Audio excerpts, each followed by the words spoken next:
नमस्कार दोस्तों, एक बार फिर से आपका स्वागत है एसकाशन यूट्यूब चैनल पर। अगर दोस्तों आपने सीटेट के एग्जाम में संस्कृत भाषा का चयन किया है, चाहे हम पेपर 1 की बात करें, पेपर 2 की बात करें, लैंग्वेज 1 की बात करें, लैंग्वेज 2 की बात करें, तो आज की इस वीडियो में हम सीटेट का जो पिछले वर्ष का क्वेश्चन पेपर है उससे सोल्व करेंगे। और जो दोस्तों हमें क्वेश्चन पेपर सोल्व करेंगे ऐसे नहीं करेंगे, मैं इसमें आपको बिल्कुल अच्छे से एक्सप्लेन करके बताऊंगा और कुछ ट्रिक्स बताऊंगा, ये भी बताऊंगा किस तरह से आप संस्कृत की हिंदी बना सकते हैं, और भी कुछ महत्वपूर्ण चीजें बताऊंगा जिसके कारण आप जान पाएंगे कम समय में किस तरह से आप सटीक आंसर दे सकते हैं। ठीक है, और वीडियो स्टार्ट करने से पहले दोस्तों कुछ एक महत्वपूर्ण चीजें मैं आपको बता देता हूँ। ठीक है, देखिए सबसे पहले तो ये देखिए, अगर चाहे आपने संस्कृत पेपर 1 में ली है, पेपर 2 में ली है, ठीक है, या फिर लैंग्वेज 1 में लिया, लैंग्वेज 2 में लिया, आप ये मत सोचना कि आप केवल जिसमें आपने संस्कृत लिया आप उसी सीरीज का क्वेश्चन पेपर सोल्व होते देखोगे। ऐसा कुछ नहीं है। एग्जाम्पल के लिए अगर आपने पेपर 1 में लिया तो आप पेपर 2 का भी क्वेश्चन पेपर सोल्व होते हुए देख सकते हैं। अगर आपने पेपर 2 में संस्कृत लिया तो पेपर 1 का भी क्वेश्चन पेपर आप सोल्व होते हुए देख सकते हैं, क्योंकि दोस्तों जो हमारा सिलेबस है बिल्कुल सेम का सेम है, चाहे हम पेपर 1 की बात करें, पेपर 2 की बात करें, या फिर लैंग्वेज 1 की बात करें, लैंग्वेज 2 की बात करें। ठीक है, ये तो हो गई एक तरफ बात। अब दोस्तों लैंग्वेज 1 और लैंग्वेज 2 में एक छोटा सा फर्क हो जाता है। वो ये होता है, अगर आपने लैंग्वेज 1 में संस्कृत लिया तो आपको जो स्टार्टिंग के 15 क्वेश्चन होते हैं, फिर बाद के जो 15 क्वेश्चन होते हैं जो आपको गद्यांश और पद्यांश से देखने को मिलते हैं पैराग्राफ में, तो अगर आपने लैंग्वेज 1 में संस्कृत लिया तो आपको एक गद्यांश देखने को मिलेगा, एक पद्यांश देखने को मिलेगा। ठीक है, और अगर आपने लैंग्वेज 2 में संस्कृत लिया तो आपको दोनों के दोनों गद्यांश देखने को मिलेंगे। ठीक है, गद्यांश दोस्तों जो हमारा कहानी का फॉर्मेट होता है वो गद्यांश में होता है, और जो कविता या श्लोक वगैरह का जो हमारा फॉर्मेट होता है वो हमारा पद्यांश में होता है। ठीक है, और ये दोनों पे ही रूल अप्लाई होगा, चाहे हम पेपर 1 की बात करें, पेपर 2 की बात करें। और बाकी जो इसका लेवल है, अगर आप ये सोचते हैं कि लैंग्वेज जो पेपर 1 है उसका थोड़ा सा इजी आता है और पेपर 2 की संस्कृत थोड़ी सी टफ आती है, ऐसा कुछ नहीं है। इस समय के ऊपर डिपेंड करता है, कभी कभी पेपर 1 की संस्कृत टफ आ जाती है तो कभी कभी पेपर 2 की संस्कृत टफ आ जाती है। ठीक है, तो अब मैं कोई सा भी क्वेश्चन पेपर सोल्व करूँ इसमें तो आप वो देख लो, आपको निश्चित रूप से फायदा होगा। और वैसे मैं आपकी जानकारी के लिए बता दूं, इसमें मैं 2018 दिसंबर में पेपर 2 का क्वेश्चन पेपर सोल्व कर रहा हूँ, लैंग्वेज 2 का। ठीक है, तो चलिए अपनी वीडियो को हम स्टार्ट करते हैं। तो ये देखिए 2018 का पेपर 2 है, दिसंबर में जो आपकी परीक्षा हुई थी सीटेट के लिए, और लैंग्वेज 2 इसमें हम सोल्व करेंगे। तो इसके स्टार्टिंग के क्वेश्चन देख लेते हैं दोस्तों। जो हमारे स्टार्टिंग के क्वेश्चन है इसमें वो पैडागोजी के, लैंग्वेज पैडागोजी जो वहीं से स्टार्ट हो रहे हैं। ठीक है, बेसिकली वैसे क्या होता है, ज्यादातर आपके स्टार्टिंग के जो 15 क्वेश्चन आते हैं वो पैसेज वगैरह में से आते हैं, लेकिन इसमें स्टार्टिंग में इन्होंने पैडागोजी स्टार्ट कर दी, और बाद के जो 15 क्वेश्चन है वो आपके जो आप गद्यांश और पद्यांश में जो आपसे प्रश्न पूछे जाते हैं वो वाले इसमें क्वेश्चन होंगे। ठीक है, और ये तो कोई फर्क नहीं पड़ता। ठीक है, तो चाहे बाद में मैच आ गए, तो हम अपनी वीडियो को स्टार्ट करते हैं। तो दोस्तों देखिए सबसे पहले ये लैंग्वेज पेडागोजी के हमारे सामने क्वेश्चन है। ठीक है, इसे देख के आपको घबराना नहीं है, और इसमें मैं कुछ चीजें बता दूं। जो दोस्तों अगर आपने पेपर 2 में संस्कृत ली है तो आप ये मान के चलिए जो आप पेडागोजी का आंसर कर रहे हैं वो उन छात्रों के लिए कर रहे हैं जिस भी कक्षा में आप हो, तो उन छात्रों के लिए कर रहे हैं कि छठी से लेकर 12वीं और छठी से लेकर 8वीं, 8वीं से ऊपर 10वीं तक आप लगा सकते हैं। ठीक है, अगर आपने पेपर 2 में संस्कृत ली है। ठीक है, पहली से 5वीं तक बिल्कुल मत सोचना कि आपके समक्ष पहली से 5वीं तक के छात्र। इसमें जो लैंग्वेज पेडागोजी है वो छठी से लेकर 10वीं तक के छात्रों की है। और अगर आपने पेपर 1 में संस्कृत लिया तो आप ये मान के चलो पहली से लेकर 5वीं तक के आपके समक्ष छात्र है, तो उनके लिए जो पेडागोजी है वो लैंग्वेज पेडागोजी है वो आपकी पेपर 1 में। ठीक है, ये वाली बात ध्यान रखना। अब मैं आपको इसमें अच्छे से एक्सप्लेन करके बताऊंगा, और बाकी जब हमारा एक पूरा का पूरा खत्म हो जाएगा तो उसके बाद हम और चर्चा करेंगे, मतलब आपको एक्सप्लेन करके बताऊंगा पूरी पूरी पेडागोजी बकायदा व्हाइट बोर्ड पे। ठीक है, आपको मूल से समझा दूंगा, बिल्कुल अच्छे से समझ आ जाएंगे आपको। तो फिलहाल के लिए हम क्वेश्चन पेपर सोल्व कर रहे हैं, तो चलिए अपनी वीडियो को स्टार्ट करते हैं। और दोस्तों और भी बहुत सारे हमने क्वेश्चन पेपर सोल्व करें और काफी ज्यादा इन्फॉर्मेटिव वीडियो सीटेट संस्कृत से रिलेटेड हमारे इस चैनल पर है, तो सभी के लिंक आपको इस वीडियो के डिस्क्रिप्शन बॉक्स में मिल जाएंगे। एक बार इस वीडियो को देखने के बाद हमारा लिंक डिस्क्रिप्शन बॉक्स जरूर चेक कर लेना। तो देखते हैं हमारे सामने पहला क्वेश्चन है जो एकस्याम समावेशी कक्षायाम बालः अस्मिन् अधिक प्रमादानम आचरन्ति। मतलब ये पूछ रहे हैं कि एक समावेशी कक्षा है। ठीक है, तो उसमें जो है सबसे ज्यादा बच्चे क्या आचरण करते हैं। ठीक है, अब समावेशी कक्षा दोस्तों आपको पता ही है जिसमें सभी तरह के छात्र होते हैं, कमजोर, मंदबुद्धि, होशियार और थोड़े से विकलांग जो हमारे होते हैं। ठीक है, हर तरह के छात्र होते हैं उसमें जो आपकी समावेशी कक्षा होती है। उस कक्षा में सबसे ज्यादा बच्चे किस तरह का आचरण करते हैं। ठीक है, अधिक प्रमादान। ठीक है, सबसे ज्यादा कौन सा आचरण करते हैं, तो ऑप्शन 4 है आपके सामने। सबसे ज्यादा पढ़ते हैं, दूसरा है लिखते हैं, तीसरा है भाषण करते हैं, मतलब बातें करते हैं, बोलते हैं, और चौथा है आपका सभी, ये तीनों के तीनों। तो दोस्तों मैं बता दूं, चाहे कैसी भी कक्षा की बात करें, चाहे हम समावेशी कक्षा की बात करें या फिर नॉर्मल कक्षा की बात करें, तो उसमें छात्र एक तो ऐसे नहीं सारे के सारे छात्र पढ़ रहे हैं, कुछ उसमें छात्र पढ़ रहे होते हैं, कुछ लिख रहे होते हैं, कुछ बात कर रहे होते हैं। ठीक है, तो हर तरह की चीजें आपको देखने को मिल जाएगी, तो इसलिए इसका ऑप्शन नंबर 4 बिल्कुल सही है। क्योंकि किसी भी कक्षा में हम बात करें उसमें हर तरह की आपको चीज़ देखने को मिल जाएगी। और दोस्तों इसमें मैं एक और चीज़ बता दूं, जब हम लैंग्वेज पेडागोजी को देखते हैं तो इसमें ये मान के चलो आप भाषा शिक्षण की बात चल रही है, ठीक है, आप किसी और विषय को लेके मत बैठ जाना, क्योंकि कई बार ना आप कल्पना करने लगते हैं, मतलब जैसे आंसर करते हैं तो उससे पहले थोड़ा सा गैस करते हैं कि इसका क्या आंसर सही हो सकता है। तो उसमें आप क्या सोचते हैं, जैसे मैं विज्ञान पढ़ा रहा हूँ या मैथमेटिक्स पढ़ा रहा हूँ, इस तरह का आपको बिल्कुल नहीं सोचना, आपको माइंड में बिठा के चलना है आप एक भाषा को पढ़ा रहे हैं, ठीक है, जब भी आप इसके सटीक आंसर कर पाएंगे। तो ये हमने आंसर कर दिया है। अगला देख लेते हैं 122 नंबर क्वेश्चन। वैयाकरणम तावत सैद्धांतिकम तथा व्यवहारिकम, ठीक है, इति वचनम भवान भवति भवति कियत पर्यंतम समर्थयति। मतलब व्याकरण है जो सैद्धांतिक उतना ही सैद्धांतिक है जितना व्यवहारिक है, ठीक है, इस जो ये वाली बात कही गई है इसको आप कितना समर्थन करते हैं। जो व्याकरण है उतना सैद्धांतिक और व्यवहारिक है, ठीक है, तावत उतना, ठीक है, हाँ, तो व्याकरण उतना सैद्धांतिक और व्यवहारिक है, इस बात का आप कितना समर्थन करते हैं, ये इसमें पूछा गया। आप पूर्ण रूप से समर्थन करते हैं। ऑप्शन नंबर 2 हमारा पाक्षिक समर्थन है, मतलब पक्ष के रूप में इसमें एक पक्ष समर्थन करता है, दूसरा पक्ष समर्थन नहीं करता, ठीक है, इस तरह का इसका मतलब करते भी हैं और नहीं भी करते, इस तरह का ये वाला, ठीक है, ऑप्शन नंबर 2। ऑप्शन नंबर 3 है अंगीकार, मतलब आप मानते हैं, ठीक है। अब अंगीकार का दोस्तों मैं बता दूं, जैसे कि आप मानते हैं, अब एग्जाम्पल के लिए चलो एक सबसे पहले चौथा बता देता हूं, इसमें ये कि इत्थमिथ्यम वक्तुम न शक्यते, मतलब इस बारे में आप कुछ नहीं कह सकते, 4 आपके सामने ऑप्शन है, ठीक है। अब दोस्तों अंगीकार अगर आपको समझ नहीं आ रहा तो पूर्ण समर्थन, इन दोनों में फर्क है, जिसकी अब एग्जाम्पल के लिए मैं आपको भूत का एग्जाम्पल देके देखता हूं, ठीक है। अब जैसे भूतों के बारे में अगर किसी से पूछते हैं, फिर नेगेटिव एनर्जी के बारे में किसी से पूछते हैं, तो कुछ लोग कहते हैं कि हाँ भाई होते होंगे, ठीक है, वो अंगीकार है, मतलब मानते हैं। और कुछ हैं जो उनका पूर्ण समर्थन करते हैं। पूर्ण समर्थन वही करेंगे जिन्होंने उसे देखा होगा या फिर जिन्होंने उसे महसूस किया होगा, ठीक है, तो वो जो बोल दे कि पूर्ण समर्थन करता हूं तो मतलब निश्चित है। और अंगीकार है कि हाँ भाई ऐसे नॉर्मल कैजुअल नहीं बोल देते, हाँ भाई हम मानते हैं इस चीज को, ठीक है, तो इसी चीज का ये। तो चारों ऑप्शन से आपको पता चल गया, इस बात का आप पूरा समर्थन करते हैं, पाक्षिक समर्थन है, अंगीकार है, या आप इस बारे में कुछ कह नहीं सकते।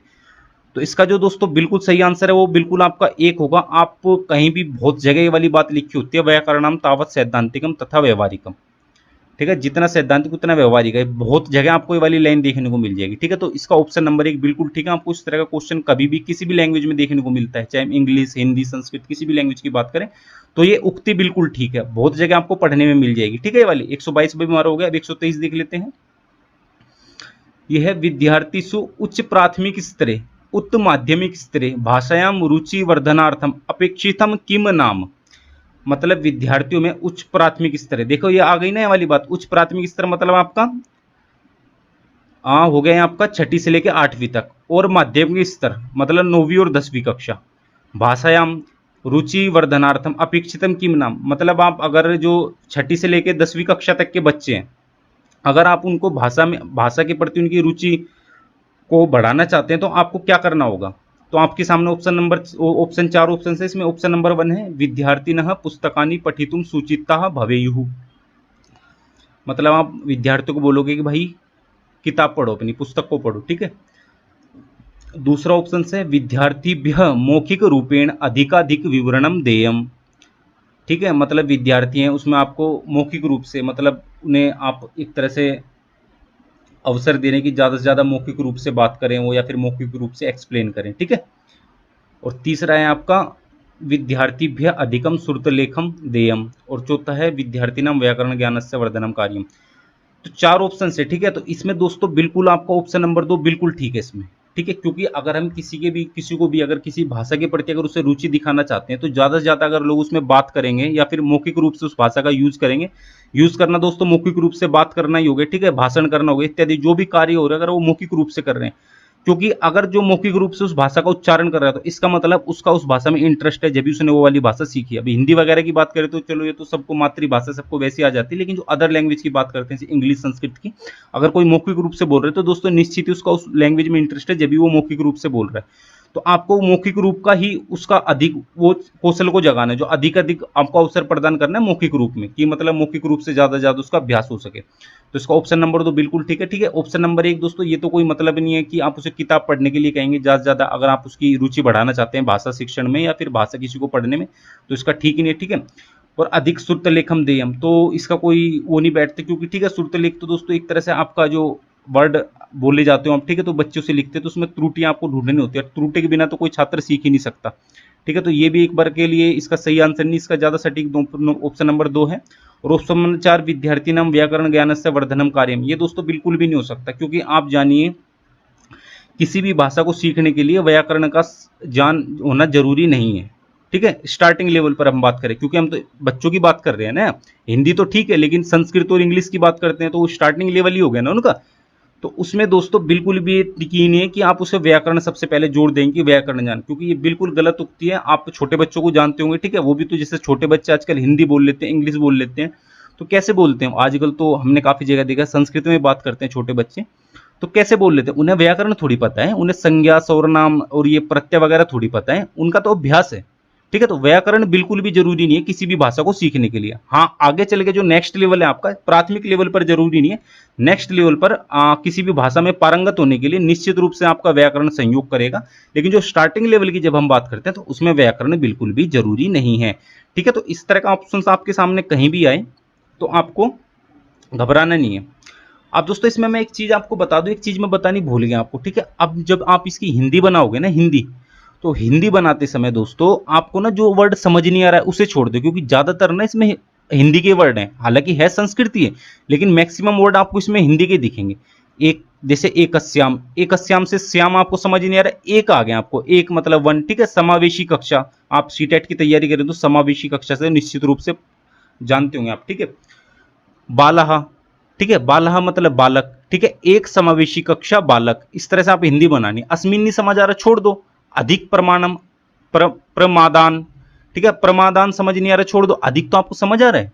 ठीक है, तो एक समावेशी कक्षा बालक अधिक आचरणती, आचरण करते हैं, तो इस तरह से आपको हिंदी बनाना है। एक समावेशी कक्षा बालक अधिक आचरण करते हैं, मतलब आचरण का मतलब समझिए क्या आचरण करते हैं, ऑप्शन 4 आपके सामने है। तो इस तरह से आपको हिंदी बनाना है, जो आपको वर्ड समझ नहीं आ रही उन्हें छोड़ दो। और ये दोस्तों ज्यादा से ज्यादा जब भी आप इसमें पारंगत हो पाएंगे हिंदी बनाने में, जब ज्यादा से ज्यादा आप अभ्यास करेंगे। और हमारे चैनल पर आपको निश्चित रूप से अभ्यास तो देखने को मिल ही रहा है। ठीक है, आप खुद से भी करोगे, क्योंकि दोस्तों जो करोगे आप खुद ही करोगे, हम तो एक केवल साधन रूप से आपके साथ हैं, बाकी जो मेन चीज करोगे तो आपको ही करनी होगी। ठीक है, तो इस तरह से आप हिंदी बना सकते हैं, जबकि अब आगे हम पैराग्राफ या जो गद्यांश पद्यांश वगैरह देखेंगे तो उसमें और अच्छे से मैं आपको समझा पाऊंगा किस तरह से आपको हिंदी बनानी है। ठीक है, तो हमारे 123 3 क्वेश्चन हो गए। अब 124वां क्वेश्चन देख लेते हैं। मौखिक प्रस्तुतिकरणार्थम निम्नलिखितेषु का वा पद्धति योग्य नास्ति, मतलब अगर कोई जो प्रेजेंटेशन है वो मौखिक रूप से दे रहा है, ठीक है, उसमें से कौन सी पद्धति योग्य नहीं है। देखिए ध्यान से पढ़ना है आपको क्वेश्चन। बहुत बार ये गलती होती है, चाहे हम इस लैंग्वेज पेडागोजी की बात करें, फिर स्टार्टिंग में जो आपको 30 क्वेश्चन देखने को मिलते हैं सीडीपी वाले, चाइल्ड डेवलपमेंट एंड पेडागोजी वाले, उसमें ना ध्यान से नहीं पढ़ते क्वेश्चन को। तो सबसे पहले ध्यान से पढ़ना है आपको क्वेश्चन को। तो इसमें पूछा है, देखो आप मैक्सिमम जल्दी जल्दी में आप ये ना गलती कर दो कि मौखिक प्रस्तुतिकरणार्थम निम्नलिखितेषु का वा पद्धति योग्य अस्ति। ठीक है, अस्ति का मतलब कौन सी पद्धति योग्य है, लेकिन यहां पर नास्ति की बात कही गई है, नहीं है। ठीक है, तो क्वेश्चन पे जरूर, अगर क्वेश्चन आप ठीक से नहीं पढ़ोगे ना तो सारा का सारा आपका जितना भी आप अगर बिल्कुल जड़ से भी आप पढ़ के गए हो ना तो भी आपका सारा मामला खराब, क्योंकि अगर आप क्वेश्चन को नहीं अच्छे से समझ पाओगे तो आंसर कैसे उसका ठीक दे पाओगे। ठीक है, तो इसलिए सबसे पहले आपको क्या करना है, क्वेश्चन को बहुत अच्छे से पढ़ना है और आप उसे समझ जाओ, उसके बाद ही आपको आंसर करने। क्वेश्चन पे सबसे ज्यादा आपको ध्यान देना है। ठीक है, बाकी आंसर तो आप कर ही दोगे अच्छे। तो इसमें ठीक है, कौन सी पद्धति योग्य नहीं है मौखिक प्रस्तुतिकरण में, मतलब जो प्रेजेंटेशन देते हैं मौखिक रूप से बोल के जो प्रेजेंटेशन देते हैं उसमें कौन सी पद्धति योग्य नहीं है। तो ऑप्शन नंबर ए स्वर प्रस्तुति, भाई बिल्कुल ये तो बिल्कुल है, मतलब जरूरी है। काव्य पाठ, ये भी हाँ बिल्कुल ठीक है, क्योंकि पाठ हो रहा है ना, पाठ का मतलब तो बोल रहा है वो। ठीक है, तो मौखिक रूप से उसका यूज हो रहा है। मुखामुखी प्रस्तुति ही बिल्कुल ठीक है, फेस टू फेस जो प्रेजेंटेशन होती है, ये ऑप्शन नंबर 3 भी आपका बिल्कुल ठीक है। चौथा है संकेत भाषा माध्यमेन प्रस्तुति। अब ये देखिए दोस्तों, यहाँ पर मौखिक प्रस्तुतिकरण की बात की जा रही है। ठीक है, मतलब मुंह का यूज करना है, बोल मौखिक रूप से उसका उपयोग होना चाहिए कुछ भी प्रेजेंटेशन दे रहा हो। अब यहाँ सांकेतिक भाषा का है, सांकेतिक भाषा में तो कुछ बोला ही नहीं जाता।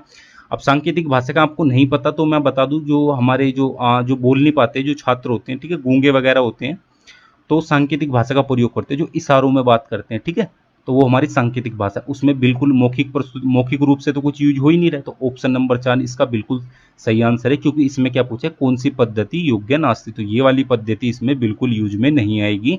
और ऑप्शन नंबर 4 इसका बिल्कुल सही है हमारे 124 नंबर क्वेश्चन का। हालांकि दोस्तों आपको ये वीडियो थोड़ी सी लंबी लग रही हो, क्योंकि दोस्तों मैं इसमें आपको एक्सप्लेन करके बता रहा हूँ, इसलिए शायद से वीडियो लंबी हो रही है, लेकिन अगर आप इस वीडियो को पूरा देख रहे हैं तो यकीन रखिए आपका समय बिल्कुल भी जाया नहीं जाएगा। ठीक है, 125वां क्वेश्चन देख लेते हैं। संज्ञानात्मक विकासार्थम मनुष्याणाम कृते मातृभाषा तथैव महत्वपूर्ण यथा मातृक्षीरम केनोक्तम। मतलब संज्ञानात्मक जो विकास है उसके लिए मनुष्य के संज्ञानात्मक, अगर कोई मनुष्य के अंदर अगर वो संज्ञानात्मक विकास करना चाहते हैं तो उसके लिए मातृभाषा उतनी ही जरूरी है जितना जरूरी मातृ क्षीरम। मातृ का मतलब माता, क्षीर का मतलब तो वैसे दोस्तों खीर से होता है, लेकिन खीर तो दूध से बनती है ना, तो यहाँ बोल सकते हैं माँ का दूध। ठीक है, माँ की खीर तो हो ही नहीं सकती क्योंकि माँ का दूध तो सबने पिया होता है, माँ की खीर भी खा लेते होंगे। लेकिन ठीक है, यहाँ पर खीर का मतलब वैसे मैं बता दूं खीर होता है, लेकिन यहाँ पर जो बात की जा रही है वो माँ के दूध की जा रही है। ठीक है, माँ की खीर की बात नहीं की जा रही। तो ये किसने बोला है? संज्ञान मनुष्य में संज्ञानात्मक विकास के लिए मातृभाषा उतनी जरूरी है जितने लिए मनुष्य के लिए माँ का दूध जरूरी होता है। ठीक है, तो ये आपके सामने चार ऑप्शन है। और एक है राजसी टंडन। राजसी टंडन को आप नहीं जानते होगे तो उत्तर प्रदेश में इनकी खुद के नाम की बहुत बड़ी यूनिवर्सिटी है। ठीक है, और दूसरा है रायबर्न, तीसरा है हमारे महात्मा गांधी, और चौथे हैं हमारे विवेकानंद जी। ठीक है, अब इसका आपको सही आंसर देना है। तो दोस्तों ये तो जब हम लैंग्वेज पेडागोजी में डिस्कस करेंगे, अगर आपको आता है तो अच्छी बात है। तो जब हम लैंग्वेज पेडागोजी में जब साइकोलॉजिस्ट या फिर शिक्षा मनोविज्ञानी के बारे में मैं आपको पढ़ाऊंगा तो उसमें आपको सारी चीज़ें एक्सप्लेन करके बता दूंगा कि किस मनोवैज्ञानिक की क्या उक्ति है। तो आपको निश्चित रूप से दोस्तों यहाँ बिल्कुल कन्फ्यूजन होगा। आप इसका तो क्वेश्चन का आंसर सही सटीक कर ही पाओगे, बाकी जो अलग से चार आपके सामने ऑप्शन होंगे आप उनके बारे में भी बता पाओगे। इतने अच्छे से हम पढ़ेंगे पेडागोजी। ठीक है, बस इसके लिए आपको हमारे चैनल से जुड़े रहना है। तो इसका जो सही आंसर है दोस्तों वो है हमारा ऑप्शन नंबर 3। ये वाली उक्ति है, ये महात्मा गांधी द्वारा कही गई है। अब मैक्सिमम क्या होता है दोस्तों, अब क्या होता है जैसे पावलोव पढ़ लिया आपने, स्किनर पढ़ लिया, थॉर्नडाइक पढ़ लिया, ये सारे के सारे क्या हैं, ये भारत के तो है नहीं। लेकिन मैं आपको बता दूं भारत में भी बहुत अच्छे अच्छे शिक्षा मनोवैज्ञानिक रहे हैं, जिसमें से महात्मा गांधी, विवेकानंद जी और भी हमारे बहुत अच्छे अच्छे शिक्षा मनोवैज्ञानिक है। ठीक है, तो सारा का सारा शिक्षा मनोवैज्ञानिक का भार विदेशों पे नहीं जाता। आप हम तो मैक्सिमम यही पढ़ते हैं ना, जहाँ भी एजुकेशनल साइकोलॉजी की बात आती है, थॉर्नडाइक पढ़ लिया, स्किनर पढ़ लिया, पावलोव पढ़ लिया, और भी कुछ फेमस फेमस से ये हो गए मनोवैज्ञानिक। तो ऐसा नहीं है, इंडिया के भी काफ़ी अच्छे अच्छे मनोवैज्ञानिक रहे हैं। ठीक है, तो इसका ऑप्शन नंबर 3 आपका बिल्कुल ठीक है। ठीक है, तो ये तो आपको एकदम याद ही हो जाएगा लगभग कि मातृभाषा उतनी जरूरी है जितना जरूरी माँ का दूध होता है। ठीक है, संज्ञानात्मक विकास के लिए। अब 126वां क्वेश्चन देख लेते हैं। यदि छात्राः कस्याचित् भाषायां पठिता यस्याश्च तेषां अधिकारः सम्यक् नास्ति तर्हि। तो ये बेसिकली आपसे पूछ रहे हैं कि अगर कोई छात्र किसी भाषा को पढ़ रहा है लेकिन उस भाषा पे उसका अधिकार नहीं है, मतलब उस भाषा को वो अच्छे से नहीं जानता। ठीक है, उसके लिए वो भाषा नहीं है। ठीक है, एग्जाम्पल के लिए हम संस्कृत की ही बात कर लेते हैं। जो स्टूडेंट्स होते हैं स्कूल लेवल पर अगर हम बात करते हैं, आप भी स्कूल टाइम में देखा होगा, आपके सामने 6th क्लास में मैक्सिमम यही होता है कि मैक्सिमम जगह 6th क्लास से संस्कृत स्टार्ट होती है। तो 6th क्लास से एकदम से आपके सामने संस्कृत आ जाती है। ठीक है, तो आपके लिए उसी उसी के उपलक्ष्य में है। ठीक है, आपका ना उस संस्कृत भाषा पर उस टाइम अधिकार नहीं होता। मैं सभी के लिए नहीं बात कर रहा, आजकल जो परिवार के सदस्य हैं वो भी ध्यान दे रहे हैं कि उनके बच्चे संस्कृत भी पढ़ें, ये काफ़ी अच्छी बात है। और संस्कृत हमारी बहुत ही अच्छी भाषा है, इसके बारे में कभी और मैं चर्चा करूंगा, इसके अंदर कितना कुछ खजाना छुपा हुआ है। और ये मैं आध्यात्मिक पक्ष से नहीं कह रहा दोस्तों, बिल्कुल वैज्ञानिक पक्ष से कह रहा हूँ। तो ये तो चलो अलग बात है। ठीक है, तो अगर ऐसी कोई जैसे सिचुएशन मैंने बता दी, ठीक है, कोई अगर बच्चा पढ़ना चाह रहा है, ठीक है, लेकिन उसका उस पर अधिकार नहीं है, किसी भी भाषा को पढ़ते हैं लेकिन अधिकार नहीं, मतलब उसके बारे में नहीं जानता। अगर कोई बच्चे किसी भाषा को पढ़ते हैं जिस भाषा में जिस भाषा को वह अच्छे से नहीं जानते, तो क्या होगा? ठीक है, तो ऑप्शन है पहला, समीचीन विचाराणाम भवितुम नहरति। ठीक है, और विद्यार्थिनः रटन अभ्यास कथश्चित कृतं स्मरण अभ्यास कल्पयन्ति। विद्यार्थिनां पठने आसक्ति ही नास्ति। उपयुक्त सर्वपि। तो दोस्तों जो इसका सही आंसर होगा वो होगा आपका ऑप्शन नंबर 4। ये बिल्कुल सही बात कही है। अगर कोई छात्र किसी भाषा को पढ़ रहा है जबकि वह उस भाषा को जानता ही नहीं, तो ऑप्शन नंबर 1 ठीक है, समीचीन। जब उस भाषा को वो जानता ही नहीं तो उसमें विचारों का विकास कैसे होगा? ठीक है, तो ये बिल्कुल ठीक है, समीचीन विचाराणाम भवितुम न अर्हति। ठीक है, ना अर्हति है, भवितुम अर्हति नहीं है, ये भवितुम ना अर्हति, मतलब विचारों का विकास नहीं होगा या फिर उसके सम्यक विचार नहीं आएंगे। ठीक है, क्योंकि उस भाषा के बारे में जानते ही नहीं वो। ये बिल्कुल ठीक है। और दूसरा देख लेते हैं, विद्यार्थिनः रटन अभ्यासस्य कथाचित कृत्रिम स्मरणस्य अभ्यासम कल्पयन्ति। ये भी बात बिल्कुल ठीक है। आप विद्यार्थी उस सिचुएशन में क्या करेगा, वो रटता ही रहेगा। ठीक है, और जो उसके समझने या याद रखने की अभ्यास है वो खत्म कर देगा वो। आप भी देखते होगे, ठीक है। आप जब संस्कृत की दोबारा से हम बात करते हैं तो जब आप रूप वगैरह याद करते हैं, पठती पठत पठंती पठसी पठता पठत, ठीक है, आप ना एक फ्लो में याद कर लेते हैं, ये रटना होता है, ठीक है। बाकी उसके रूप को नहीं समझते कि पठनी के बाद और पठती के बाद आखिरी का जो आ, प्रथम पुरुष बहुवचन है वो पठंती ही क्यों आया, तो इस तरह के आप उस पर विचार नहीं करते, ठीक है। तो केवल रटना रटना हो जाता है, ये बिल्कुल बात ठीक है, ठीक है। जिस भाषा को अभ्यर्थी नहीं जानते तो केवल रटते हैं उस भाषा को, क्योंकि उन्हें पास होना होता है परीक्षा में, ठीक है। और रटने के कारण क्या होता है, जो उस भाषा में जो उसने सीखना या समझना या जो उन्हें याद रखने के जो अभ्यास होता है उनका, ठीक है, उसे खत्म कर देते हैं, ये बिल्कुल ठीक बात है। ऑप्शन नंबर 3 देख लेते हैं, विद्यार्थी नाम पठने आसक्ति ही नास्ती। हाँ भाई, ये तो नॉर्मल सी बात है, अगर कोई किसी भाषा को जानते नहीं होगा और उसके सामने वो वाली भाषा रख दी जाए तो ठीक है भैया, वो पसंद नहीं करेगा ना उस भाषा को, उसमें आसक्ति नहीं होगी। आसक्ति का मतलब उसमें इच्छा नहीं होगी उसकी उसे पढ़ने की, ठीक है। एक क्या बोलते हैं, आकर्षित नहीं होगा उसके ऊपर, वो भाषा के ऊपर पढ़ने के लिए, मतलब इच्छा नहीं होगी, एक नॉर्मल आप बोल सकते हैं, ठीक है। हाँ, ये ऑप्शन नंबर 3 भी बिल्कुल ठीक है इसका। हाँ तो ठीक है भैया, यहाँ अगर ऐसी सिचुएशन आती है जैसे मैंने आपको अभी बताई तो ये तीनों के तीनों ठीक है, तो इसका ऑप्शन नंबर 4 बिल्कुल ठीक है, उपयुक्त सर्वोपि संभवति, ठीक है। ये सारे के सारे जो उपयुक्त ऊपर 3 तरह के वर्णन किए गए, ये सभी सभी के होने की संभावना है, ठीक है। तो ये बिल्कुल ठीक है ऑप्शन नंबर 4 इसका। 127वां देख लेते हैं, भाषा शिक्षणे भाषायाः आत्म साक्षात्कारस्य सर्वाधिक महत्वपूर्ण अंशः अस्ति। भाषा शिक्षण है, ठीक है, भाषा शिक्षण में भाषा का आत्म साक्षात्कार, मतलब खुद से विश्लेषण करते हैं, खुद से उसका समावेशन करते हैं या फिर खुद से उसको सीखते हैं, मतलब देखते हैं, तो उसके लिए सर्वाधिक महत्वपूर्ण अंश क्या है। अगर कोई खुद से देख रहे हैं भाषा शिक्षण में तो ऑप्शन नंबर 1 है श्रवण एवं पठनम, दूसरा है केवलम श्रवण, तीसरा है केवलम पठनम और चौथा है केवलम लिखनम। तो इसमें मैं दोस्तों बता दूं, किसी भी भाषा को सीखने के लिए 4 चरण होते हैं, जिसमें सबसे पहला चरण होता है आपका सुनना, ठीक है। अगर आप किसी भी भाषा को सीखना चाहते हैं तो इन्हीं 4 चरणों को आपको फॉलो करना होगा, जब भी आप सबसे जल्दी भाषा को सीख पाएंगे। तो सबसे पहले किसी भी भाषा सीखने के लिए क्या होना चाहिए, सबसे पहले उस भाषा को सुनना है, जितना ज़्यादा से ज़्यादा हो सके। सुनने के बाद क्या है, उस भाषा को बोलना है, बोलने के बाद उसको पढ़ना है और पढ़ने के बाद आखिरी में उस भाषा को लिखना है। ये दोस्तों सबसे सैद्धांतिक और सबसे एक बहुत ही अच्छा वे है किसी भी भाषा को सीखने के लिए, ठीक है।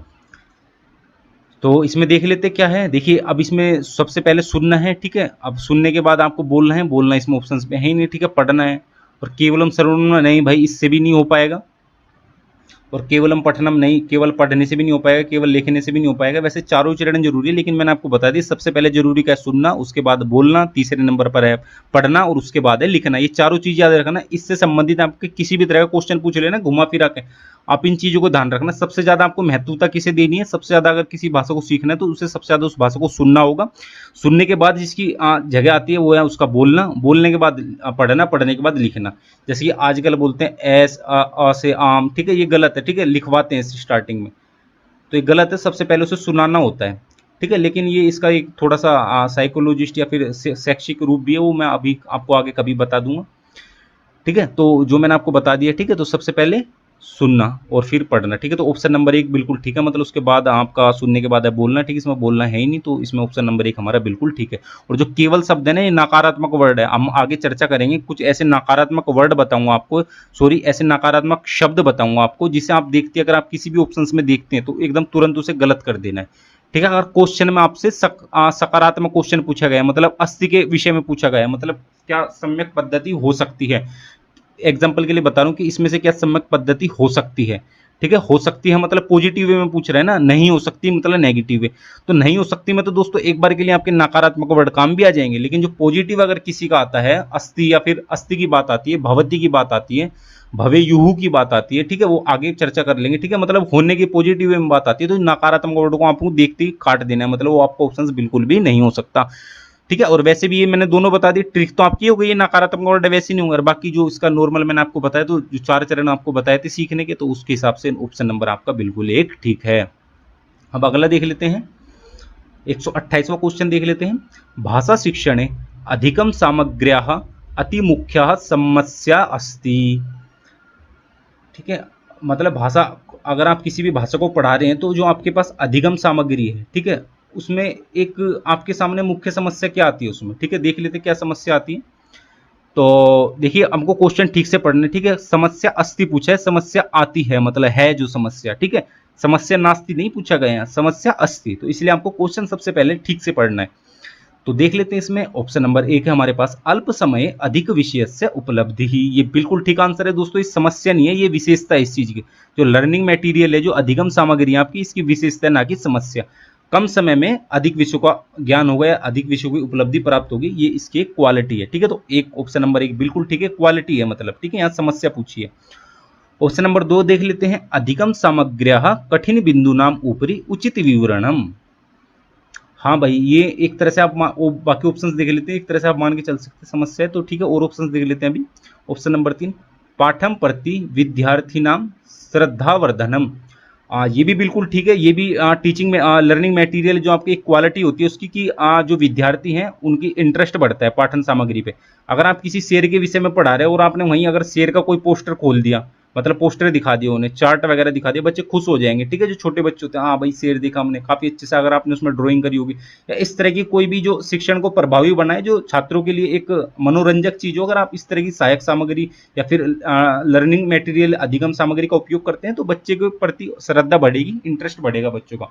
तो ये भी एक जो हमारी अधिगम सामग्री की क्वालिटी, ऑप्शन नंबर 3 भी ठीक है। ऑप्शन नंबर 4 अध्यापने अध्यापकस्य न्यून श्रमेण कार्य सिद्धि। ठीक है, जो अध्यापक है जो पढ़ाता है जब वो, तो उसे कम मेहनत करनी पड़ती है पढ़ाने के लिए। ये बिल्कुल ठीक है दोस्तों, ये आपकी साधन रूप में यूज होती है जो आपकी अधिगम सामग्री होती है, आपके एक तो शिक्षण को प्रभावी बनाने के लिए और आपके शिक्षण जो आपका शिक्षण प्रक्रिया है उसे सरल बनाने के लिए। तो ऑप्शन नंबर 4 भी बिल्कुल ठीक है। इसका जो मुझे गलत लगा है एक समस्या है, तो दोस्तों बिल्कुल ऑप्शन नंबर 2 इसका बिल्कुल ठीक है। जो हमारे जो कठिन बिंदु होते हैं उसके ऊपर ही ना उन्हें आप एक्सप्लेन तो कर दोगे, लेकिन उनका विवरण तो कर दोगे, लेकिन उचित विवरण नहीं दे पाओगे आप। ठीक है, तो ये एक समस्या होती है किसमें, अधिगम सामग्री को लेकर। ठीक है, तो ऑप्शन नंबर 2 बिल्कुल ठीक है इसका। और जो हमारी ये साधन रूप में इस्तेमाल होती है, मैंने बता दी, एक तो शिक्षण को प्रभाव बनाने के लिए और आपकी शिक्षण प्रक्रिया को सरल करने के लिए। इसी तरह की जो और चीज़ होती है, ठीक है, जैसे कि आप जितने भी हमारे यंत्र वगैरह जैसे मोटरसाइकिल, कार, ये क्या है, हमारे जीवन को सरल बनाने के लिए होते हैं। आप पैदल चलोगे या फिर आप किस बैलगाड़ी वगैरह में जाओगे तो समय भी ज़्यादा लगेगा और थकेगा भी, मतलब थक भी जाओगे और समस्या भी होगी दुनिया भर की। ठीक है, लेकिन जो बाइक से जाओगे, कार से जाओगे आराम से इसे चला के, तो ये हमारे जीवन को सरल बनाने के लिए। ठीक है, हालांकि इनके कुछ दुष्ट प्रभाव भी है, लेकिन हम वो यंत्रों या बाइक वगैरह की बात कर रहे हैं, पर्यावरण की। लेकिन अगर हम टीचिंग शिक्षण की दुनिया में बात करें तो दोस्तों जो हमारी अधिगम सामग्री है इसका एक भी नकारात्मक प्रभाव नहीं है। ठीक है, ये सारे साधन रूप में हम इसे इस्तेमाल कर सकते हैं। तो 128वां भी हो गया। अब 129वां देख लेते हैं। बुद्धिमताम विद्यार्थी नाम उच्चारणम तथा शब्द ज्ञानम उत्तम भवति केनोक्तम। जो बुद्धिमताम मतलब जो विद्यार्थी नाम, जो होशियार बच्चे होते हैं, जो मेधावी छात्र होते हैं, उनका उच्चारण और उनका शब्द ज्ञान दोनों ही अच्छे होते हैं। तो ये किसने बोला है? तो आपके सामने 4 ऑप्शन हैं। एक है टर्मनेन, दूसरा है फिशरेन, तीसरा है थाम्बिया और चौथा है एतही सर्वयपी। तो इसका जो ऑप्शन है दोस्तों, इसका ऑप्शन नंबर 4 आपका बिल्कुल ठीक है। ठीक है, अब इसमें दोस्तों क्या करना है, एक तो आपको पढ़ना पड़ेगा इसके बारे में। ठीक है, सभी शिक्षा मनोवैज्ञानिक के बारे में।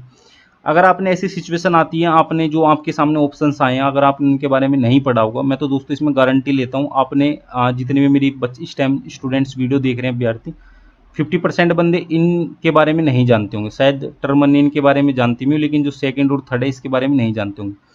तो ऐसी आपके सामने सिचुएशन आती है तो दोस्तों थोड़ा सा देखो, इसमें तो आप आंसर गलत ही करोगे क्योंकि आप तुक्का भेड़ोगे तो गलत ही होगा ना, क्योंकि आपको इनके बारे में पर्टिकुलर पढ़ना पड़ेगा। लेकिन एक इसमें सिद्धि हो सकती है, आपको क्या करना है, आपको थोड़ा सा कॉमन सेंस लगाना है। अब ये देखिए दोस्तों, इसने क्या वाली बात बोली है, बुद्धिमताम विद्यार्थी नाम, जो मतलब होशियार बच्चे हैं, मेधावी बच्चे हैं, बुद्धिमान बच्चे हैं, जो उनका उच्चारण भी अच्छा होता है और उन्हें शब्द ज्ञान भी अच्छा होता है। तो दोस्तों ये तो एक स्वाभाविक सी बात है, ये तो नॉर्मल बात है, ये तो बिल्कुल सही बात है। मतलब किसी से पूछ लो भाई, जो होशियार बच्चे होंगे जब भी तो वो होशियार है, उनका उच्चारण भी अच्छा है।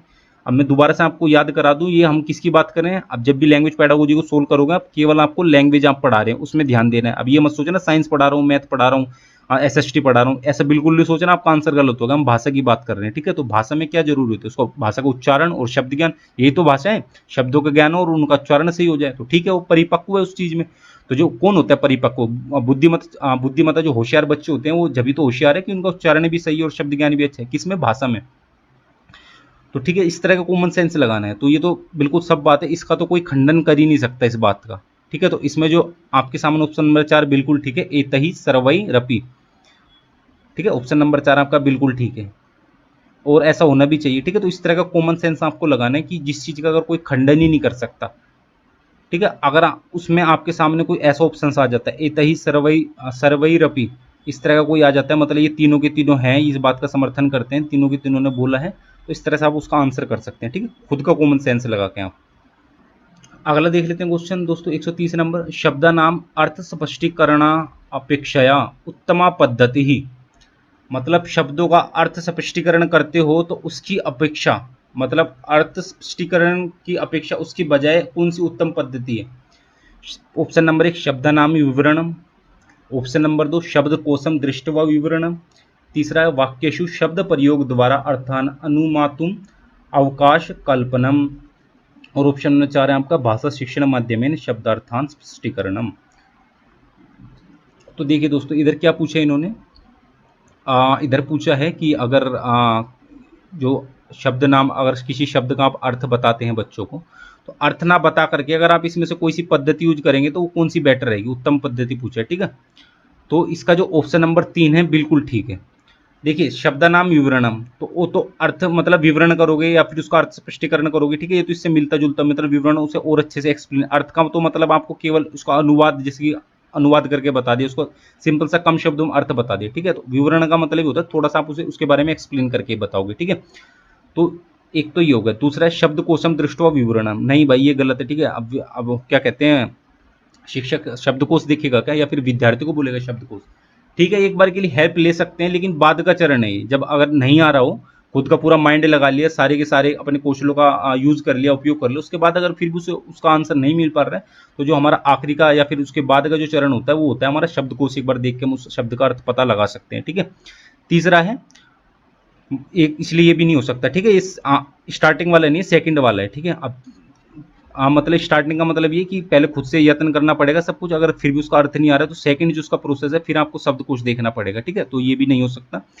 तीसरा है वाक्येषु शब्द प्रयोग द्वारा अर्थान अनुमातुम अवकाश कल्पनम, ये दोस्तों इसका मुझसे सही लग रहा है, मुझे सही लग रहा है इसका आंसर, ठीक है, क्योंकि आप इसमें क्या करोगे, वाक्येषु शब्द प्रयोग द्वारा, आप जो सा भी शब्द समझ नहीं आ रहा उस शब्द का सबसे पहले वाक्य में प्रयोग करोगे, ठीक है, और उसका वाक्य में प्रयोग करने के बाद उसका अर्थ खुद नहीं बताओगे आप, फिर जो है छात्र जो आपके समक्ष वो अनुमान लगाएंगे, उसके लिए आप उन्हें थोड़ा सा समय दोगे, मतलब थोड़ा सा उन्हें अवकाश दोगे कि भाई तुम खुद से अनुमान लगाओ, तो इसमें आप अवसर प्रदान कर रहे हैं। अवसर प्रदान करने में देखिए क्या हो रहा है, इसमें अवसर प्रदान करने में जो छात्र हैं वो अपने पूर्व ज्ञान को नए ज्ञान से जोड़ेंगे, ठीक है, क्योंकि वो अनुमान लगाएंगे, अनुमान कब लगाएंगे, जो जितना भी वो जानते हैं या फिर जितना भी वो माइंड लगाएंगे, ठीक है, उसके हिसाब से उसको वो आंसर कर पाएंगे अनुमान के जब देखते, तो जितना भी उनका पुराना ज्ञान है थोड़ा सोचेंगे, फिर थोड़ा नवीन ज्ञान के बारे में सोचेंगे, सबको मिला विला के जब उसको आंसर करेंगे, तो ये इस तरह का कहीं भी अगर आपको मिल रहा है कि अवसर आप प्रदान कर रहे हो या फिर पुराने ज्ञान को नए ज्ञान से जोड़ा जा रहा है, तो बिल्कुल हमेशा सटीक आंसर होगा, चाहे हम लैंग्वेज पेडागोजी की बात करें या फिर हम किसी भी तरह की पेडागोजी की बात करते हैं, ठीक है।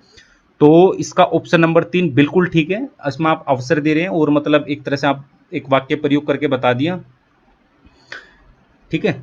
अगला क्वेश्चन देख लेते हैं दोस्तों 131वां, निम्नलिखितेषु मुद्रित पाठ्य पुस्तक प्रयोग अपेक्षया द्वितीय भाषा अध्ययनार्थम सहायकम किम, इनमें निम्नलिखित में से इनमें मुद्रित पाठ्य पुस्तक प्रयोग अपेक्षया, मतलब मुद्रित पाठ्य पुस्तक समझते दोस्तों, जो प्रिंट मतलब जो नॉर्मल किताबें होती हैं, ठीक है, उसकी अपेक्षया द्वितीय भाषा अध्ययनार्थम सहायकम किम, ये देखिए दोस्तों यहाँ पे ध्यान देने वाली जानिए, प्राथमिक की नहीं बात करें, दूसरे की बात करें, मतलब जो सेकेंडरी जो सहायक है उसकी बात हो रही है, ठीक है, प्राथमिक की नहीं बात हो रही है, ठीक है।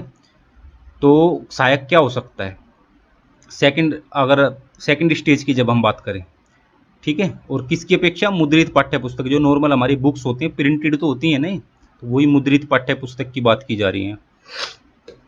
तो इसमें है दोस्तों देखिए ऑप्शन नंबर 1 है प्राकृतिक अभिगम, दूसरा है भाषा प्रवाह, तीसरा है व्याकरण अनुवाद पद्धति, चौथा है संदर्भोचित अधिगम। हाँ तो देखिए दोस्तों सबसे पहले हमें भाषा सीखनी होती है, ठीक है, भाषा के बाद जब हम एक लेवल उस पर देख लेते हैं, ठीक है, उसके बाद हमें व्याकरण पर विचार करना होते हैं। तो व्याकरण जो इसका सही आंसर है दोस्तों ये ज़्यादा इंपॉर्टेंट है, ठीक है, इसमें भाषा प्रवाह जरूरी ये भी है, लेकिन इसमें जरूरी क्या है, आपका ऑप्शन नंबर 2 बिल्कुल ठीक है, ठीक है। भाषा प्रवाह आप जानते हैं, तो जैसे कि अगर हम संस्कृत की बात करते हैं, जैसे मैं बोलूँ नमो नमः मित्राणि, एक बार हम पुनः स्वागतम करोमि अहम भवता भवत्यस्य अस्माकं यूट्यूब चैनल एस्कासियन मध्ये। अद्य वयं गतवर्षः या सीटेट परीक्षा अभवत् तस्यां प्रश्नपत्रः तस्य विवरणात्मकरूपेण अद्य वयं पश्यामः। तो इस तरह से अगर आप एक वे में बोलते हैं, ठीक है, तो एक प्रभाव में बोलते हैं, तो वही आपका भाषा प्रभाव होता है। और ये सब बहुत ज़्यादा, मतलब सबसे ज़्यादा तो नहीं बोल सकते, लेकिन एक ये जरूरी तथ्य होता है। मतलब अगर आप किसी भी भाषा में पारंगत होना है, अगर आप अपने छात्रों को किसी भी भाषा में पारंगत करना चाहते हैं, उन्हें भाषा अच्छे से सिखाना चाहते हैं, जिस भी लैंग्वेज के आप टीचर हैं, देखिए चाहे आप किसी भी लैंग्वेज के टीचर बनने वाले हैं, लेकिन यहाँ आप ये मान के चले आप एक लैंग्वेज के टीचर है, क्योंकि मैंने आपको स्टार्टिंग बता दिया था लैंग्वेज पैडागोजी है, तो आप लैंग्वेज में ही रहें। ठीक है, चाहे आप साइंस के टीचर बन रहे हैं, मैथ के टीचर बन रहे हैं, वो कोई मैटर नहीं करता है। ठीक है, आप इस टाइम फिलहाल अगर आप इसके आंसर कर रहे हैं लैंग्वेज पैडागोजी की, तो आप ये मान के चल रहे हैं कि आप एक लैंग्वेज टीचर हैं। तो इसमें ठीक है जरूरी चीज होती है भी, ठीक है, आपका भाषा प्रभाव। तो ऑप्शन नंबर 2 बिल्कुल ठीक है इसका। 132वां देख लेते हैं। दोषपूर्ण पठनाभ्यासस्य कारणेषु अन्यतम कारणम भवति। जो दोषपूर्ण पाठ करते हैं, मतलब ठीक से नहीं पढ़ रहे हैं, पढ़ने में त्रुटियां कर रहे हैं, ये एक स्वाभाविक कारण है, और त्रुटि तो होगी बिल्कुल स्टार्टिंग में। ठीक है, तो इसके अन्यतम कारण क्या हो सकता है इसका? मतलब कोई अगर ठीक से नहीं पढ़ रहा है, गलती गलती कर करके पढ़ रहा है, तो उसका क्या कारण है? ठीक है, तो ऑप्शन नंबर 1 आप बहुभाषा ज्ञान है, मतलब वो ज़्यादा लैंग्वेज जानता है, काफ़ी सारी लैंग्वेज जानते हैं, जब इस लैंग्वेज को ठीक से नहीं पढ़ पा रहे हैं, चाहे किसी भी लैंग्वेज की बात करें हम यहाँ। ठीक है, दूसरा है द्विभाषा ज्ञान, वो किसी दो लैंग्वेज को जानते हैं, मतलब एक तो जिसको पढ़ रहा है उसे भी जानता है, और जो एक दूसरी है उसे भी जानता है, इसीलिए नहीं पढ़ रहा है। ये तो कोई दोस्तों मतलब ही नहीं है कि एक भाषा को जानते इसलिए दूसरी भाषा ठीक से नहीं पढ़ पा रहा, बहुत सारी भाषाओं को जानते इसलिए नहीं पढ़ पा रहा। इतना सक्षम है तो दोस्तों फिर कर लेगा वो। ठीक है, दो भाषाओं। ठीक है, तीसरा देख लेते हैं। कक्षायां बहु विद्यार्थी नाम समृदः। चौथा है अंगुली दर्शनम अथवा पठने चक्षुक्षर संयोगार्थम अंगुली दर्शनम। ये दोस्तों बिल्कुल ठीक आंसर है इसका। ठीक है, दोषपूर्ण पाठन अभ्यासस्य कारणेषु अन्यतम कारणम भवति। तो इसका क्या कारण हो सकता है? तो इसका यही कारण है कि ना वो उंगली रख के नहीं पढ़ रहा है। ठीक है, वैसे आप कुछ भी देख सकते हैं, लेकिन सी टेट का यही रहता है हमारा। चाहे अदर टेट की बात करें उनका अलग होता है, लेकिन सी टेट में ये होता है कि आप कुछ ऑप्शन सही लगते हैं, लेकिन उनमें सबसे ज़्यादा सटीक आपको आंसर देना होता है। तो अगर हम इसके पूरे सटीक आंसर की बात करें, बिल्कुल ठीक है, आपने मैक्सिमम जगह देखा होगा। ठीक है, उंगली रख रख के पढ़वाते हैं। अगर ये भी आप ध्यान रख लो, अगर आपकी भाषा, अगर आप एक लैंग्वेज टीचर हैं, अगर बच्चे पढ़ने में गलती कर रहे हैं, तो कोशिश करना कि आप उन्हें उंगली लगा के पढ़ाएं, उंगली रख के, मतलब जो उनका चक्षु, चक्षु का मतलब होता है आपकी आंख, और मतलब जो शब्द है, ठीक है, शब्द पे उसे पता होना चाहिए, अगर शब्द जोड़ जोड़ के पढ़ रहा है उस पर उंगली उसे पॉइंट करके रखनी है वो। ठीक है, और उसकी आंख भी उसी वर्ड पे होनी चाहिए जहाँ पे उंगली पॉइंट करके रख रखे। तो इस तरह से अगर उंगली रहेगी तो उसकी संभावना ये रहती है कि जितनी वो गलतियां नॉर्मल वे में पढ़ने में कर रहा है, उसकी संभावना थोड़ी सी कम हो जाती है। मैं ये नहीं कह रहा बिल्कुल सही पढ़ेगा वो, शायद से बिल्कुल सही भी पढ़ने लगे, लेकिन जो दोषपूर्ण पाठन कर रहा है वो, उसका ये हो जाएगा, उसका जो अभ्यास है वो दोषपूर्ण जो ज़्यादा था उसका परसेंटेज कम हो जाएगा। ठीक है, अगर वो उंगली रख रख के पढ़ रहा है, ये ज़्यादा संभावना रहेगी कि वो उंगली रख के पढ़ने में दोष कम करेगा। ठीक है, तो ये बहुत ही अच्छी होती है, और ये मैक्सिमम जगह आपने खुद भी पढ़ा होगा, आपके टीचर्स ने आपसे बोला होगा कि उंगली रख के पढ़े अगर आप दोषपूर्ण कर रहे हैं। बाकी जो नॉर्मल अच्छे से पढ़ रहा है उससे तो कुछ टीचर कुछ बोलता ही नहीं है। ठीक है, तो ऑप्शन नंबर 4 इसका बिल्कुल ठीक है। अगला देख लेते हैं 133वां। शब्द ज्ञान पद्धति ही कृत्य शिक्षण अधिगम समस्या निम्नलिखितेषु केन निवारिता भवति। जो शब्द ज्ञान पद्धति है उसके लिए शिक्षण अधिगम में समस्या है, कोई शिक्षण अधिगम मतलब शब्द ज्ञान पद्धति के द्वारा आप कुछ भी भाषा शिक्षण पढ़ा रहे हैं, ठीक है, उसमें अगर कोई समस्या आ रही है तो उसे इन चारों में से कौन से तरीके से उसका निवारण किया जा सकता है, उस समस्या को दूर किया जा सकता है। ठीक है, पहला है कर्मिक वाक्य निर्माणार्थम सहायेन। दूसरा है दोस्तों शुद्ध उच्चारण। जब हम इसकी बात करते हैं शब्द ज्ञान पद्धति की, ठीक है, तो इसमें जो महत्वपूर्ण होता है वो होता है आपका शुद्ध उच्चारण। अगर कोई अभ्यर्थी शब्द का उच्चारण ही नहीं कर पाएगा तो उसे शब्द के बारे में ज्ञान कैसे होगा? तो सबसे पहला चरण तो ये होगा ना, उस शब्द के ज्ञान से पहले उसका उच्चारण कर ले वो। ठीक है, उसे पता चल गया आम इसे बोलते हैं, मान के चलो केला उसे पता चल गया, सेब पता चल गया, अब वो सेब ठीक से नहीं बोल पा रहा। अब ये देखिए दोस्तों, यहाँ पर दो चीजें, एक तो छठी से लेकर हम आगे की बात कर रहे हैं, ठीक है, मतलब एकदम प्राथमिक लेवल के बच्चों की नहीं बात कर रहे हैं। स्टार्टिंग में मैंने आपको बता दिया था कि जब हम सेकंड पेपर की बात करते हैं, छठी से लेकर 10वीं तक के बच्चों की बात हो रही है। ठीक है, तो छठी से लेकर 10वीं तक के अगर बच्चों की बात कर रहे हैं हम, वैसे बेसिकली यहाँ कुछ मेंशन नहीं कर रखा उन्होंने, लेकिन मैं मान के चलता हूँ। मान के क्या, ये है ही दोस्तों 6ठी से 10वीं तक, ठीक है। तो सबसे पहले उसका उच्चारण शुद्ध होना चाहिए उस शब्द को लेके, ठीक है। देखिए दोस्तों, एक भाषा ज्ञान मतलब एक आप भाषा पढ़ा रहे हैं, भाषा ज्ञान करा रहे हैं, एक हो रहा है आप शब्द ज्ञान करा रहे हैं, लेकिन यह पद्धति की बात हो रही है, शब्द ज्ञान पद्धति की। तो इसमें शब्द ज्ञान जो पद्धति है, जिसे हम आगे पढ़ेंगे डिटेल में, जितनी की जितनी हमारी भाषा शिक्षण की पद्धतियां हैं, पद्धति हैं, विधियां हैं, उनके बारे में अच्छे से पढ़ेंगे हम, बाकायदा व्हाइट बोर्ड पे पढ़ेंगे, आपको बिल्कुल अच्छे से समझ आ जाएगा। लेकिन जो उसमें शब्द ज्ञान पद्धति है, उसमें जो दोस्तों एक महत्वपूर्ण भूमिका निभाता है वो आपका शुद्ध उच्चारण। सबसे पहले बच्चों जो भी छात्र आपके सामने, उसे बोलना आना चाहिए उस शब्द को। अब वो बात अलग है, वो तोतला वगैरह है तो वो अलग चीज है, ठीक है। लेकिन नॉर्मल वे में बात करी जाए तो उसे उच्चारण उसका सही आना चाहिए। अगला देख लेते हैं आगे दोस्तों, हमें दो ऑप्शंस पढ़ने की जरूरत ही नहीं, क्योंकि जब आप पद्धति में आपको पढ़ाऊंगा तो आपको पता चल जाएगी शब्द ज्ञान पद्धति में शुद्ध उच्चारण की कितनी महत्वपूर्ण भूमिका है, ठीक है। और वैसे मैं बता दूं दोस्तों, भाषा शिक्षण वगैरह की बात की जाए ना, तो शुद्ध उच्चारण आपका इतना महत्वपूर्ण नहीं है। मैं बोल रहा हूँ महत्वपूर्ण होता है, लेकिन इसकी अपेक्षा और भी आपको वहाँ सही और भी ज्यादा सटीक आंसर दिख जाएंगे, ठीक है। क्योंकि गलती तो स्टार्टिंग में करेंगे बच्चे, लेकिन जब शब्द ज्ञान पद्धति की बात हो तो दोस्तों उसमें शुद्ध उच्चारण अपनी एक अलग ही भूमिका है शुद्ध उच्चारण की, ठीक है। 134वां देख लेते हैं दोस्तों, कौशल उद्देश्यु किम निम्नलिखितेषु संबंधः नास्ति। देखिए कौशल उद्देश्य, अब किसके कौशल बात की जा रही है आपके यहाँ, भाषा कौशल की बात की जा रही है। क्योंकि हम क्या पढ़ रहे हैं, हम अभी क्या है, हम भाषा शिक्षक है। ये दोस्तों मैं आपको बार बार इसलिए बता रहा हूँ बात, क्योंकि जब आप ये मान के चलेंगे कि आप भाषा ही पढ़ा रहे हैं तभी आप सटीक आंसर कर पाएंगे, ठीक है। इधर इन्होंने मेंशन नहीं करा भाषा कौशल, इन्होंने खाली कौशल करा है। ये आपको खुद ही गैस गैस क्या करना है दोस्तों, आप बिल्कुल माइंड में बिठा के चलेंगे कि आप एक भाषा शिक्षक है, क्योंकि आप लैंग्वेज पेडागोजी सोल्व कर रहे हैं इस टाइम, ठीक है। भाषा शिक्षा शास्त्र आप इसे सोल्व कर रहे हैं, तो ये मान के चले कि हम भाषा शिक्षक हैं। तो भाई भाषा शिक्षक के मैंने आपको 4 चरण बताए थे ना स्टार्टिंग में ही, 4 कौशल जो 4 चरण बताए थे जी। सबसे पहले क्या होता है, सबसे पहले आपका सुनना, फिर पढ़ना, नहीं सबसे पहले सुनना, फिर बोलना, फिर तीसरे नंबर पर आपका पढ़ना होता है, चौथे नंबर पर आपका लिखना होता है, ठीक है। तो ये संबंध नास्ति, ठीक है, संबंध नहीं रखता कौशल उद्देश्य से, ठीक है। संबंध अस्ति संबंध नास्ति, अस्ति होता तो संबंध रखता है, नास्ति का मतलब नहीं रखता। ये बात आपको स्टार्टिंग मैंने बताई, ध्यान रखनी है, क्वेश्चन को अच्छे से पढ़ना है। या संबंध नहीं होने की बात की जा रही, तो ये 3 तो हमारे कौशल है, मैंने आपको बता दी 4 कौशल है, जिसमें सुनना, बोलना, पढ़ना, लिखना। तो पढ़ना, लिखना और सुनना तो आएगा ही, बोलना इसमें रह गया, ठीक है। तो चलो कोई नहीं, ये तो हमारे भाषा कौशल है, लेकिन इसमें संबंध नहीं है, तो भाषा यहाँ आसक्ति ही, तो ये ऑप्शन नंबर 4 इसका बिल्कुल ठीक है। तो ये हमारा कोई कौशल नहीं है, भाषायाम आसक्ति ही, ठीक है। भाषा में आसक्ति, आसक्ति का मतलब दोस्तों मैंने आपको बता ही दिया था अभी जो ऊपर आया था क्वेश्चन, कि आपकी रुचि होना, आपका उस भाषा सीखने की आपकी इच्छा होना, आपका प्रेम होना उस भाषा के प्रति, ठीक है। तो इस तरह की आसक्ति होती है, मतलब ठीक है। मतलब इच्छा से आप मान के चल सकते हैं, ठीक है। इंटरेस्ट आप मान के चल सकते हैं, उस भाषा में इंटरेस्ट होना, ठीक है। तो ये कोई कौशल नहीं है, ठीक है। ऐसे जरूरी चीज़ है, लेकिन अब कौशलों की बात हो रही है ना, कौशल उद्देश्यों की बात हो रही है, तो बिल्कुल भी नहीं है, ठीक है। अगर यहाँ पे हम 4 ऑप्शंस को देखते हैं उसकी अपेक्षा।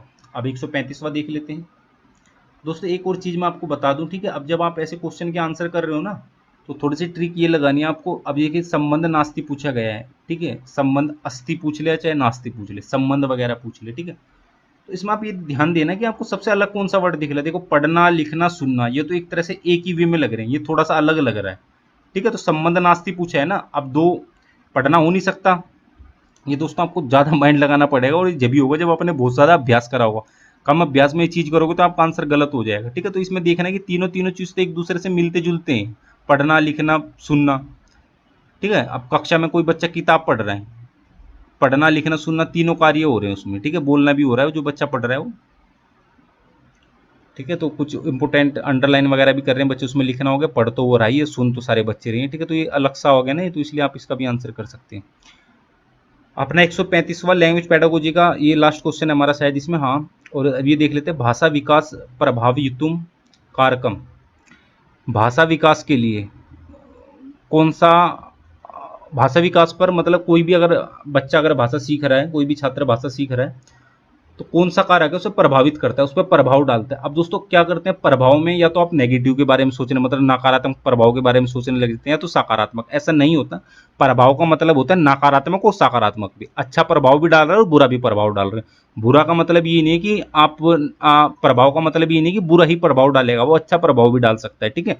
तो इधर नकारात्मक और सकारात्मक इससे मिलता जुलता कोई वर्ड यूज नहीं किया गया है, ठीक है। तो भाषा विकास के लिए, अब भाषा अगर कोई विकास कर रहा है तो कौन सा इसमें से कारक है जो उसे प्रभावित कर रहा है, उसके भाषा विकास को, मतलब उसकी भाषा सीखने में एक तरह से भूमिका निभा रहा है या फिर बाध्य बन रहा है, ठीक है, अच्छा भी और बुरा भी। भूमिका निभा रहे हैं तो ये आपका अच्छा हो गया, अच्छा प्रभाव, और बाध्य बन रहा है तो आपका बुरा प्रभाव हो गया, ठीक है, लेकिन प्रभाव प्रभावित कर रहा है, ठीक है। ऑप्शन नंबर 1 बिल्कुल स्वास्थ्य।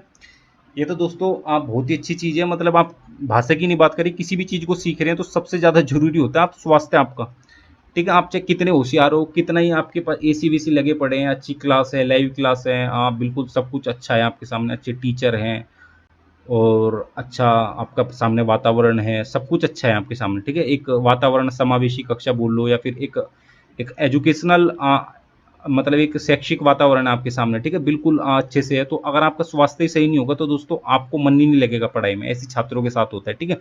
तो किसी भी चीज़ को देख रहे हो तो स्वास्थ्य अगर सही नहीं होगा तो सब खराब है, ठीक है। तो ये बिल्कुल ठीक है, ये निश्चित रूप से प्रभावित करता है किसे, भाषा विकास को। दूसरा बुद्धि, हाँ भाई ठीक है, बुद्धि भी प्रभावित करती है। अगर वो होशियार होगा या कम बुद्धि वाला होगा, कम बुद्धि वाला होगा तो भाई ठीक है, प्रभाव तो पड़ेगा ही, ठीक है। होशियार होगा तो भी प्रभाव पड़ेगा, वो ज़्यादा अच्छे से सीख पाएगा, ठीक है। तो बुद्धि प्रभावित करती है। व्यक्तिक असमानता, ये भी दोस्तों आपको कक्षा में चीज़ देखने को मिल जाएगी, ठीक है। जो भाषा विकास है, मान के चलो कोई अलग से चले गया, ठीक है। अब मान के चलो कोई दिल्ली का स्टूडेंट है, स्कूल का दिल्ली का स्कूल कोई स्टूडेंट है, स्कूल स्टूडेंट दक्षिण भारत में, उसके पापा की पोस्टिंग हो गई, अगर वहाँ पढ़ने लग गया हो तो दोस्तों वहाँ पे उसे जो भी लैंग्वेज जैसे भी कुछ भी पढ़ रहा है वो, ठीक है, तो उसे व्यक्तिगत असमानता मिलेगी। सारे लोग अलग ही मिलेंगे वहाँ, तो फिर निश्चित रूप से उसकी भाषा सीखने की जो है, और निश्चित रूप से पूरा का पूरा प्रभावित होगा। लेकिन आप भाषा विकास की बात कर रहे हैं तो वो तो प्रभावित होगा ही, ठीक है। तो इसका जो ऑप्शन नंबर 4 है बिल्कुल ठीक है, ये हमारे तीनों के तीनों जो कारक हैं निश्चित रूप से भाषा विकास को प्रभावित करते हैं। तो ऑप्शन नंबर 4 इसका बिल्कुल ठीक है। दोस्तों हमारे 135 क्वेश्चन खत्म हो गए, ठीक है। अब जो 135 के बाद जो आखिरी के जो हमारे जो बाद के जो 15 क्वेश्चन बचते हैं वो हमारे गद्यांश से, ठीक है। उसमें आपसे 2 गद्यांश पूछे गए हैं, और हम लैंग्वेज 2 की बात कर रहे हैं, इसलिए आपसे इसमें 2 गद्यांश पूछे गए हैं। अगर हम लैंग्वेज 1 को सोल्व करते हैं तो उसमें एक गद्यांश होता है और एक आपका पद्यांश होता है, ठीक है। लेकिन अभी फिलहाल लैंग्वेज 2 है तो इसमें 2 गद्यांश है। अब इसमें मैं बता दूं दोस्तों, जो मैंने इसके दोनों गद्यांश देखे हैं, जो अन्य जो मतलब अभी हमने 2019 के क्वेश्चन पेपर सोल्व करे थे उसकी अपेक्षा ना इसका गद्यांश थोड़ा सा टफ है, ठीक है, लैंग्वेज 2 का। और इसमें एक और चीज़ है, लैंग्वेज 2 का गद्यांश है वो टफ है, और जब लैंग्वेज 1 की हम बात करते हैं उसका जो गद्यांश है वो लैंग्वेज 2 की अपेक्षा थोड़ा सा आसान है। देखिए ठीक है, तो काफ़ी लोगों को ये लगता है कि लैंग्वेज 1 ज़्यादा टफ आते हैं लैंग्वेज 2 की अपेक्षा, तो ऐसा नहीं है, ठीक है। ये सीबीएसई के ऊपर डिपेंड करता है कि वो कौन सा आपको टफ दे रहा है। तो इसमें 2 आपके गद्यांश है और ये थोड़ा सा टफ है, ठीक है। तो इसे देख के आप डिमोटिवेट मत होना, क्योंकि अगर आप डिमोटिवेट हो रहे हैं तो मैं आपको बता दूं 2019 का मैंने ऑलरेडी क्वेश्चन पेपर सोल्व करा है, आप उसे एक बार देख लीजिए, उसमें मैंने किस तरह से गद्यांश सोल्व करा है। उसका गद्यांश थोड़ा सा ईजी है, और आप एक बार उस वीडियो को देखोगे, उसमें जो मैंने ट्रिक्स बताई हैं, ट्रिक्स तो बाकी जो मैंने वहां बताई यहाँ भी सेम ही चलेगी, लेकिन एक बार आप अगर उस वीडियो को देखोगे तो उसे देखने के बाद आपको थोड़ा सा लगेगा कि हाँ भाई, आप जो है गद्यांश का आप सटीक आंसर दे सकते हैं जो गद्यांश से आपसे प्रश्न पूछे जाते हैं, ठीक है।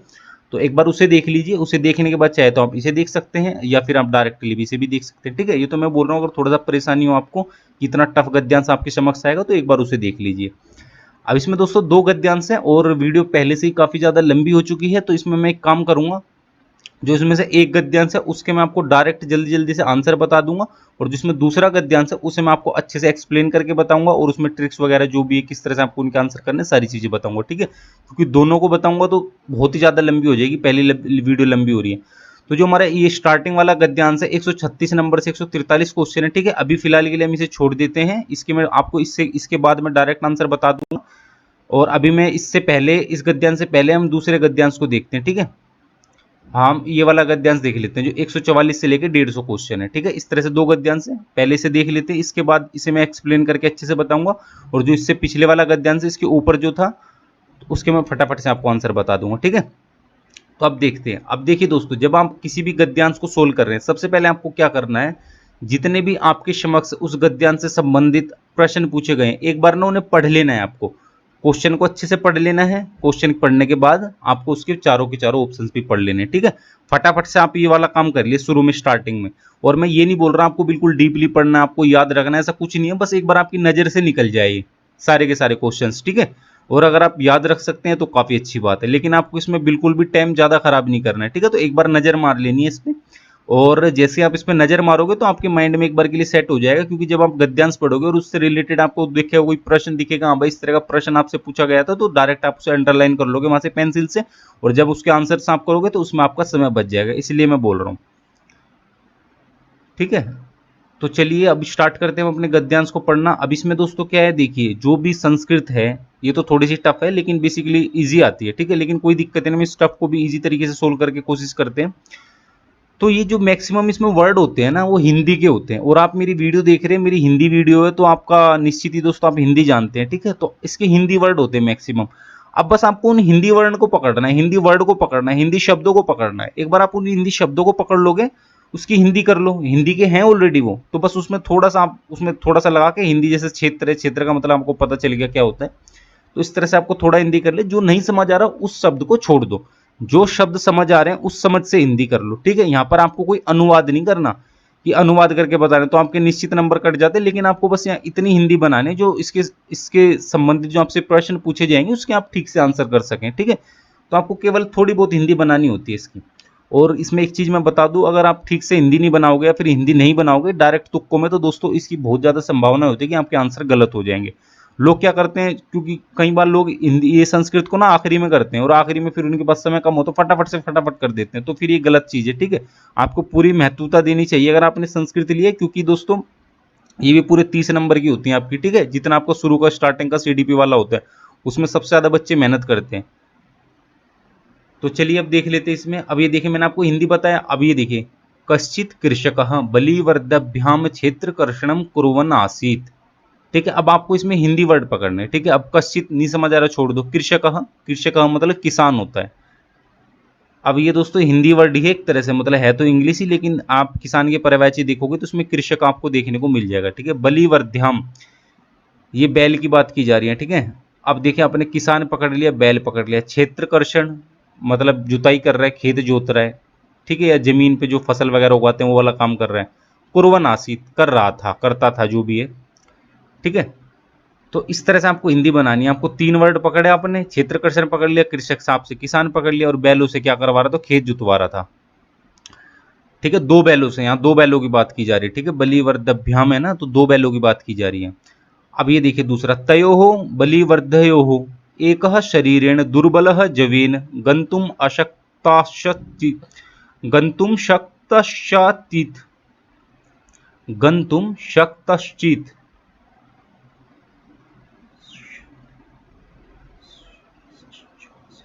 गन्तुं शश्चासीत्, ठीक है। तो अब इसमें देखिए जो 2 बैलों से करवा रहा था, सिंपल आपको इसी तरह हिंदी बना ली है, ठीक है। तो 2 बैलों से करवा रहा था, उसमें एक शरीरेण दुर्बलः गंतुम अशक्त सश्चासित, ठीक है। तो एक शरीर से दुर्बल था, आपने ये पकड़ लिया, एक शरीरेण दुर्बल, ठीक है। पूरे वाक्य में आपने पकड़ लिया, 2 बैलों में से एक था जो शरीर से दुर्बल था। इस तरह से आपको हिंदी बनानी, ठीक है। अतः कृषकः तम दुर्बल वृषभम तोदेन नुन्द्यमानः अवर्तत, इसलिए जो किसान था, कृषक जैसे मैंने बोला किसान था, उस दुर्बल वृषभ, ये भी दोस्तों आपको पता होगा, बैल के अगर आपको पर्यायवाची पता होंगे तो वृषभ बोल सकते हैं आप उसे, ठीक है। बैल को बलिवर्ध भी बोल सकते हैं, और बाकी ये तो थोड़ा सा टफ हो जाता है, बाकी इधर वृषभ ये इजी है। अगर आप हिंदी जानते हैं, अगर बैल की पर्यायवाची जानते हैं तो वृषभ आप उसे बोल सकते हैं। तो ठीक है। तो उसमें क्या करता था, जो दोनों, एक तो सबसे पहले 2 बैलों से जुताई करवा रहा था वो, और 2 बैल में से एक कमजोर था, और जो तीसरी लाइन है इसमें बोला है कि जो कमजोर था, जो किसान था, उस कमजोरी के कारण, मतलब वो ठीक से वेगित जवीन है ना, इधर देखिए स्टार्टिंग की लाइन में जवीन, जवीन का मतलब है स्पीड के साथ काम नहीं कर पा रहा था, ठीक है। जवीन, हाँ, स्पीड के साथ काम नहीं कर पा रहा था, तो इसलिए क्या कर रहा था, जो किसान था उसे तो देन नुंदमान अवरत, मतलब उसे मार रहा था, पीट रहा था, जैसे पीछे से डंडे ने मारते जब खेल जुतवाते, खेत जुतवाते, तो पीछे से डंडे मार रहा था, परेशान कर रहा था उसे, क्योंकि बेचारा वो दुर्बल था, तो सक्षम नहीं था वो कर पाने में। लेकिन किसान थोड़ा सा वैसा था, तो उसने क्या करा, उसे डंडे से मार रहा था, पूंछ खींच रहा था, मतलब जो भी जुताई के समय करते हैं, तो वो वाला हिसाब चल रहा था, ठीक है। सह ऋषभः हलमुढ़वा गंतुम अशक्तः क्षेत्रे पतात, ठीक है। वह ऋषभ हलमुढ़वा गंतुम अशक्त, जो ठीक हल मुड़ने में सक्षम नहीं था, वो क्षेत्र में पतात, पतात का मतलब, पतती का मतलब होता है गिरना, तो बेचारा ना वो गिर गया, वहीं गिर गया, ठीक है। उससे खेत तो जुत नहीं पा रहा था, और ऊपर से उसे किसान मारे ही जा रहा था, भाई चल चल चल, तो इसलिए ना वो बेचारा गिर गया वहां।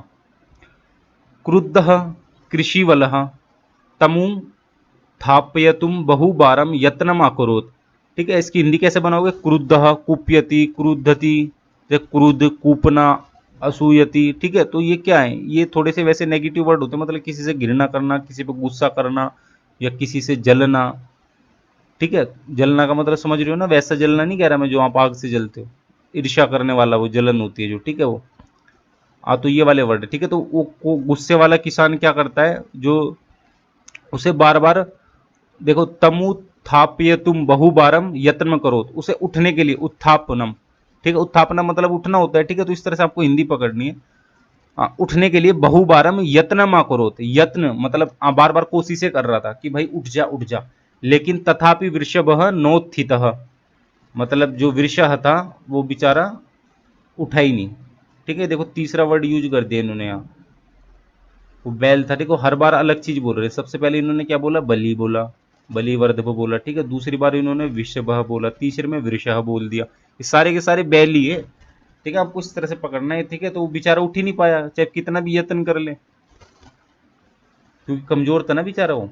अब देखिए अगली लाइन देख ले, भूमो पतिते स्वपुत्रम दृष्टवा सर्वधेनु नाम मातुहु, ठीक है। भूमि पतिते, भूमि पर गिरे हुए खुद के पुत्र को देखकर, ठीक है। स्वपुत्रम खुद का पुत्र, स्व मतलब स्वयं, पुत्र का मतलब बेटा, दृष्टवा देखकर, दृष्टि होती है ना, ये तो हिंदी वर्ड है दृष्टि, दृष्टवा देखने से आप लगा सकते हैं। सर्व धेनु नाम मातुहु, सर्व मतलब सभी, धेनु ये भी दोस्तों अगर आपको हिंदी आती होगी आपको पता होगा, जो गाय का पर्यायवाची होता है गौ होता है और धेनु होता है।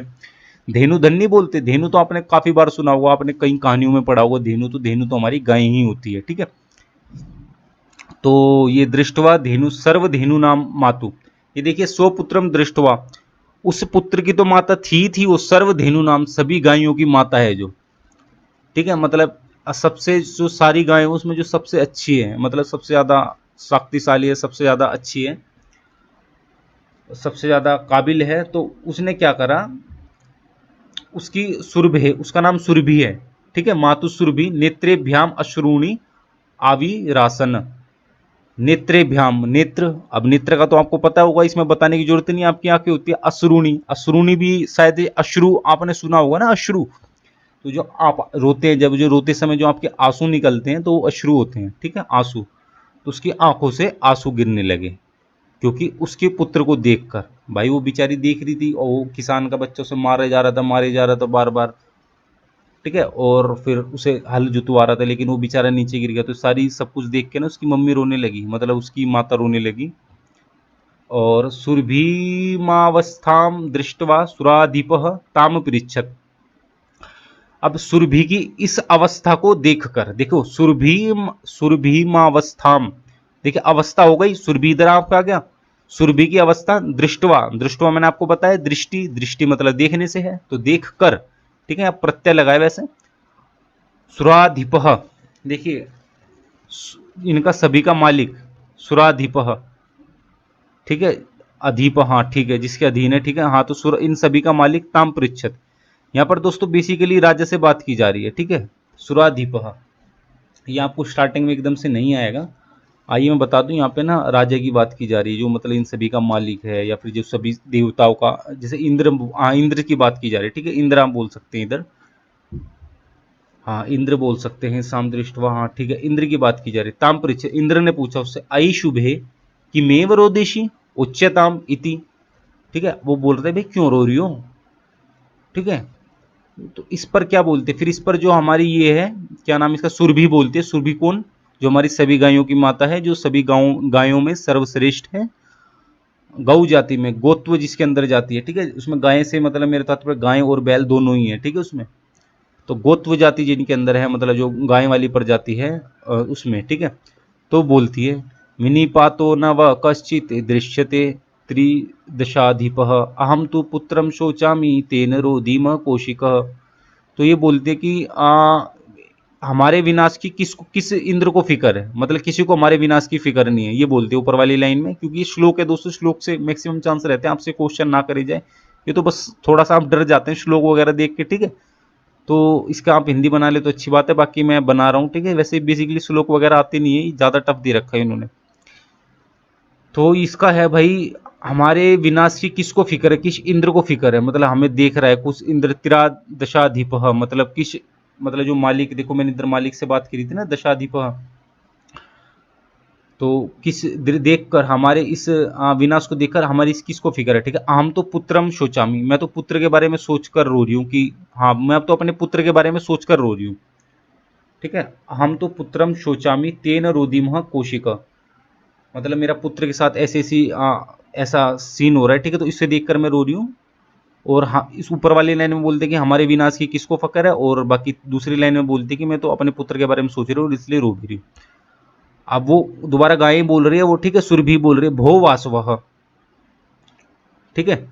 वासवह कौन है दोस्तों, सुराधिपह, मतलब क्योंकि किन से बात कर रही है, दो ही लोगों की बात हो रही है ना, एक तो इंद्र की बात हो रही है और एक हमारी सुरभि की बात हो रही है, यहाँ पर दो ही बात हो रही है। अब भो वासवह, क्योंकि तीसरा तो है नहीं यहाँ, तो ठीक है, वासवा भी यहाँ दूसरा वर्ड यूज कर दिया इसके इंद्र के लिए, ठीक है, सुराधिपा हो गया ना, तो इंद्र के लिए दूसरा वर्ड यूज कर दिया है। तो बोलते भो वाष्प पुत्रस्य दैन्यम दृष्टवा अहम रोदिमी, पुत्र की इस दयनीय मतलब इस बुरी स्थिति को देखकर मैं रो रही हूँ। सह दीन इति जानपि कृषका तम बहुधा पीड़यति, जो किसान है, देखो दीन इति जानती, जो किसान है वह जानता है कि ये बहुत दीन है, मतलब कमजोर है, लेकिन फिर भी उसे बहुत मारता है वो किसान।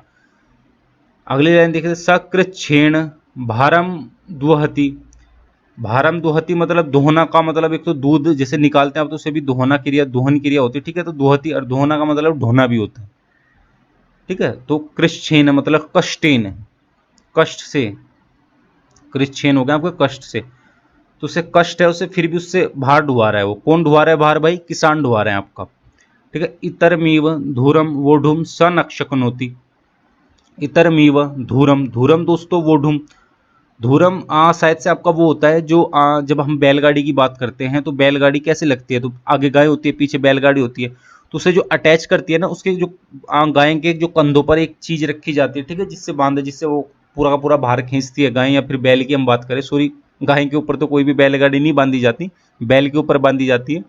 तो बैल के जो कमर के ऊपर जो गर्दन से थोड़ा सा पीछे जो एक चीज रखी जाती है, जिससे वो सारा का सारा बैलगाड़ी को खींचता है, तो उसे धूरम उसे बोला गया है, ठीक है, तो उसे वो उठाने में सक्षम नहीं है, ऐसा बोला, ठीक है। एतन एतत भवान पश्यति ना, आप यह नहीं देखते, इति प्रत्यवोचत, ठीक है, यह पूछती है।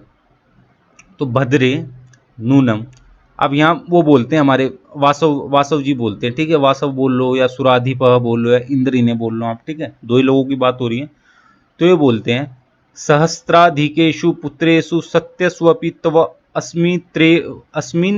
अस्मिनेव एतादृशम वात्सल्यम कथम, बोलते हैं सहस्त्राधिकेषु, सहस्त्र मतलब होता है 1000 या फिर 1000, ठीक है, 1000 से भी अधिक आपके पुत्र हैं। अब दोस्तों जो ये गाय हैं, ये वो वाली गाय नहीं बोल रहा मैं, जैसे आप गांव वगैरह में देखते हैं कि मतलब एक की 3-4 पुत्र होते हैं जो इन सबकी माता होती है, ऐसा वाला नहीं है, ये इनकी देवी है, गायों की देवी है, ठीक है। 1000 पुत्र तो किसी के हो नहीं सकते वैसे, जैसा नॉर्मल प्रोसेस चलता है वैसे तो पैदा हो नहीं सकते, ठीक है। जैसे हम सभी बोलते हैं कि हम जैसे हर हर धर्म में अलग अलग बोलते हैं हम किन की संतान है, कुछ लोग मनु की संतान बोलते हैं, कुछ आजम की संतान बोलते हैं, कुछ ईशु की संतान बोलते हैं। तो उनकी संतान से तात्पर्य क्या है, उनके वैसे नॉर्मल वैसे तो है नहीं उनकी संतान, मतलब वो हमारे भगवान है, इस टाइप से आप बोल सकते हैं, ठीक है। तो सभी गायों की भगवान है सुराधिपत, ठीक है, तो इसके 1000 से अधिक पुत्र है। तो ये पूछते हैं, ठीक है, उससे ये इंद्र पूछते हैं कि तुम्हारे तो 1000 से अधिक पुत्र हैं, लेकिन फिर भी तुम इस पे इतना प्यार क्यों दिखा रही हो, अस्मिनेव एतादृश्यम वात्सल्यम कथम, वात्सल्य, वात्सल्य दोस्तों आपने रस वगैरह पढ़े होंगे, ठीक है, तो जो वात्सल्य रस होता है, पता नहीं रस ही होते हैं शायद, पता नहीं क्या होता है, चलो ठीक है, वात्सल्य का मतलब है मतलब जो माँ बेटे के बीच जो प्यार होता है ना, प्यार के बहुत सारे प्रकार होते हैं ना, एक तो आपके प्रेमी और प्रेमिका के बीच होता है, बॉयफ्रेंड गर्लफ्रेंड के बीच वो अलग प्यार होता है, ठीक है। माँ बेटे के बीच जो प्यार होता है वो अलग प्यार होता है, जो माँ बेटे के बीच जो प्यार होता है ना वो होता है हमारा वात्सल्यम, वात्सल्य उसे बोलते हैं, ठीक है। तो बोलते कि वो इंद्र बोलते हैं कि 1000 पुत्र होने के बाद भी तुम इस पर इतनी इतनी मेहरबान क्यों, मतलब इसे इतना प्यार क्यों दिखा रही हो। इति इंद्रेन पृष्ठवा सुरभि प्रत्यवोचत, भाई ये सुनकर सुरभि इंद्र को बोलती है, यदि पुत्र सहस्त्रमेव सर्वत्र सममेव मे दीनस्य तु सतः शक्र पुत्र स स्याभ्यधिका कृपा, ठीक है। तो ये बेसिकली इसमें ही सेम ही चीज़ है, ठीक है। तो ये वैसे मैं जल्दी जल्दी बता देता हूँ, बोलते हैं कि ठीक है मेरे 1000 पुत्र हैं, लेकिन उसमें से जो दुर्बल पुत्र होता है उसके लिए अधिक प्यार होता है हर माँ का, ठीक है। जो कमजोर होते हैं, मान के अभी भी बात कर लें, जैसे किसी महिला के 3 पुत्र है, उसमें जो बेचारा जो कमजोर होगा ना, उसके प्रति सभी का ही प्यार होता है ना, बेचारा वो कमजोर होता है। ठीक है, तो वही चीज है हमारे देश में भी है, जैसे कि जो बेचारे वंचित लोग हैं, या फिर जैसे आप समावेशी कक्षा की जब हम बात करते हैं, ठीक है, समावेशी कक्षा में उसमें आपके हर तरह के बच्चे आएंगे, अमीर गरीब, ठीक है, लेकिन आपको वहाँ स्पेशली किसी को वो नहीं देना कि आप मतलब आप लाइट ले रहे हो दूसरे वालों को। ठीक है, प्यार आपके लिए सारे स्टूडेंट एक समान है, लेकिन जो बेचारे थोड़े से बाध्य हैं उनके लिए आपको थोड़ी सी ज़्यादा मेहनत करनी पड़ेगी। तो सेम चीज़ यहाँ भी है। ठीक है, तो ये बोलती है बहुत बहुन्य पत्यानि में संतिति सत्यम। ठीक है मेरे बहुत सारे पुत्र, तथाप्य हमें तस्मिन पुत्रे विशिष्ट आत्मवेदानुभवामि। ठीक है मेरे बहुत सारे पुत्र हैं, लेकिन उन सभी पुत्रों में मैं इसके लिए दर्द महसूस करती हूँ, वेदना महसूस करती हूँ, अनुभव करती हूँ। ठीक है, यतो ही अयम नेभ्यो दुर्बल है, क्योंकि यह अन्य की अपेक्षा कमजोर है। ठीक है, मेरे लिए सारे पुत्र एक समान है भाई, मुझे कुछ वो नहीं है, लेकिन जो मेरा पुत्र दुर्बल है उसके लिए मैं थोड़ी सी ज्यादा वेदना अनुभव करती हूँ। ठीक है, और ये हर जगह होता है, हर माँ का देख लो, हर परिवार में देख लो आप। और मैंने जैसे कि आपको बताया समावेशी कक्षा में आपके लिए सारे स्टूडेंट एक समान है, लेकिन जो बेचारा थोड़ा सा कमजोर है, मंद बुद्धि है, उस पर आपको थोड़ी सी ज्यादा मेहनत करनी पड़ेगी अन्य की अपेक्षा। ठीक है, तो सेम चीज है। सर्वेश सर्वे सर्वेश्व तस्यु जननी तुल्य वत्सला एव। ठीक है, तो सभी पुत्र जो जननी होती है माता के लिए एक समान होते हैं। तथापि दुर्बले सेतु मातु अभ्यधिका कृपा सहजेव इति।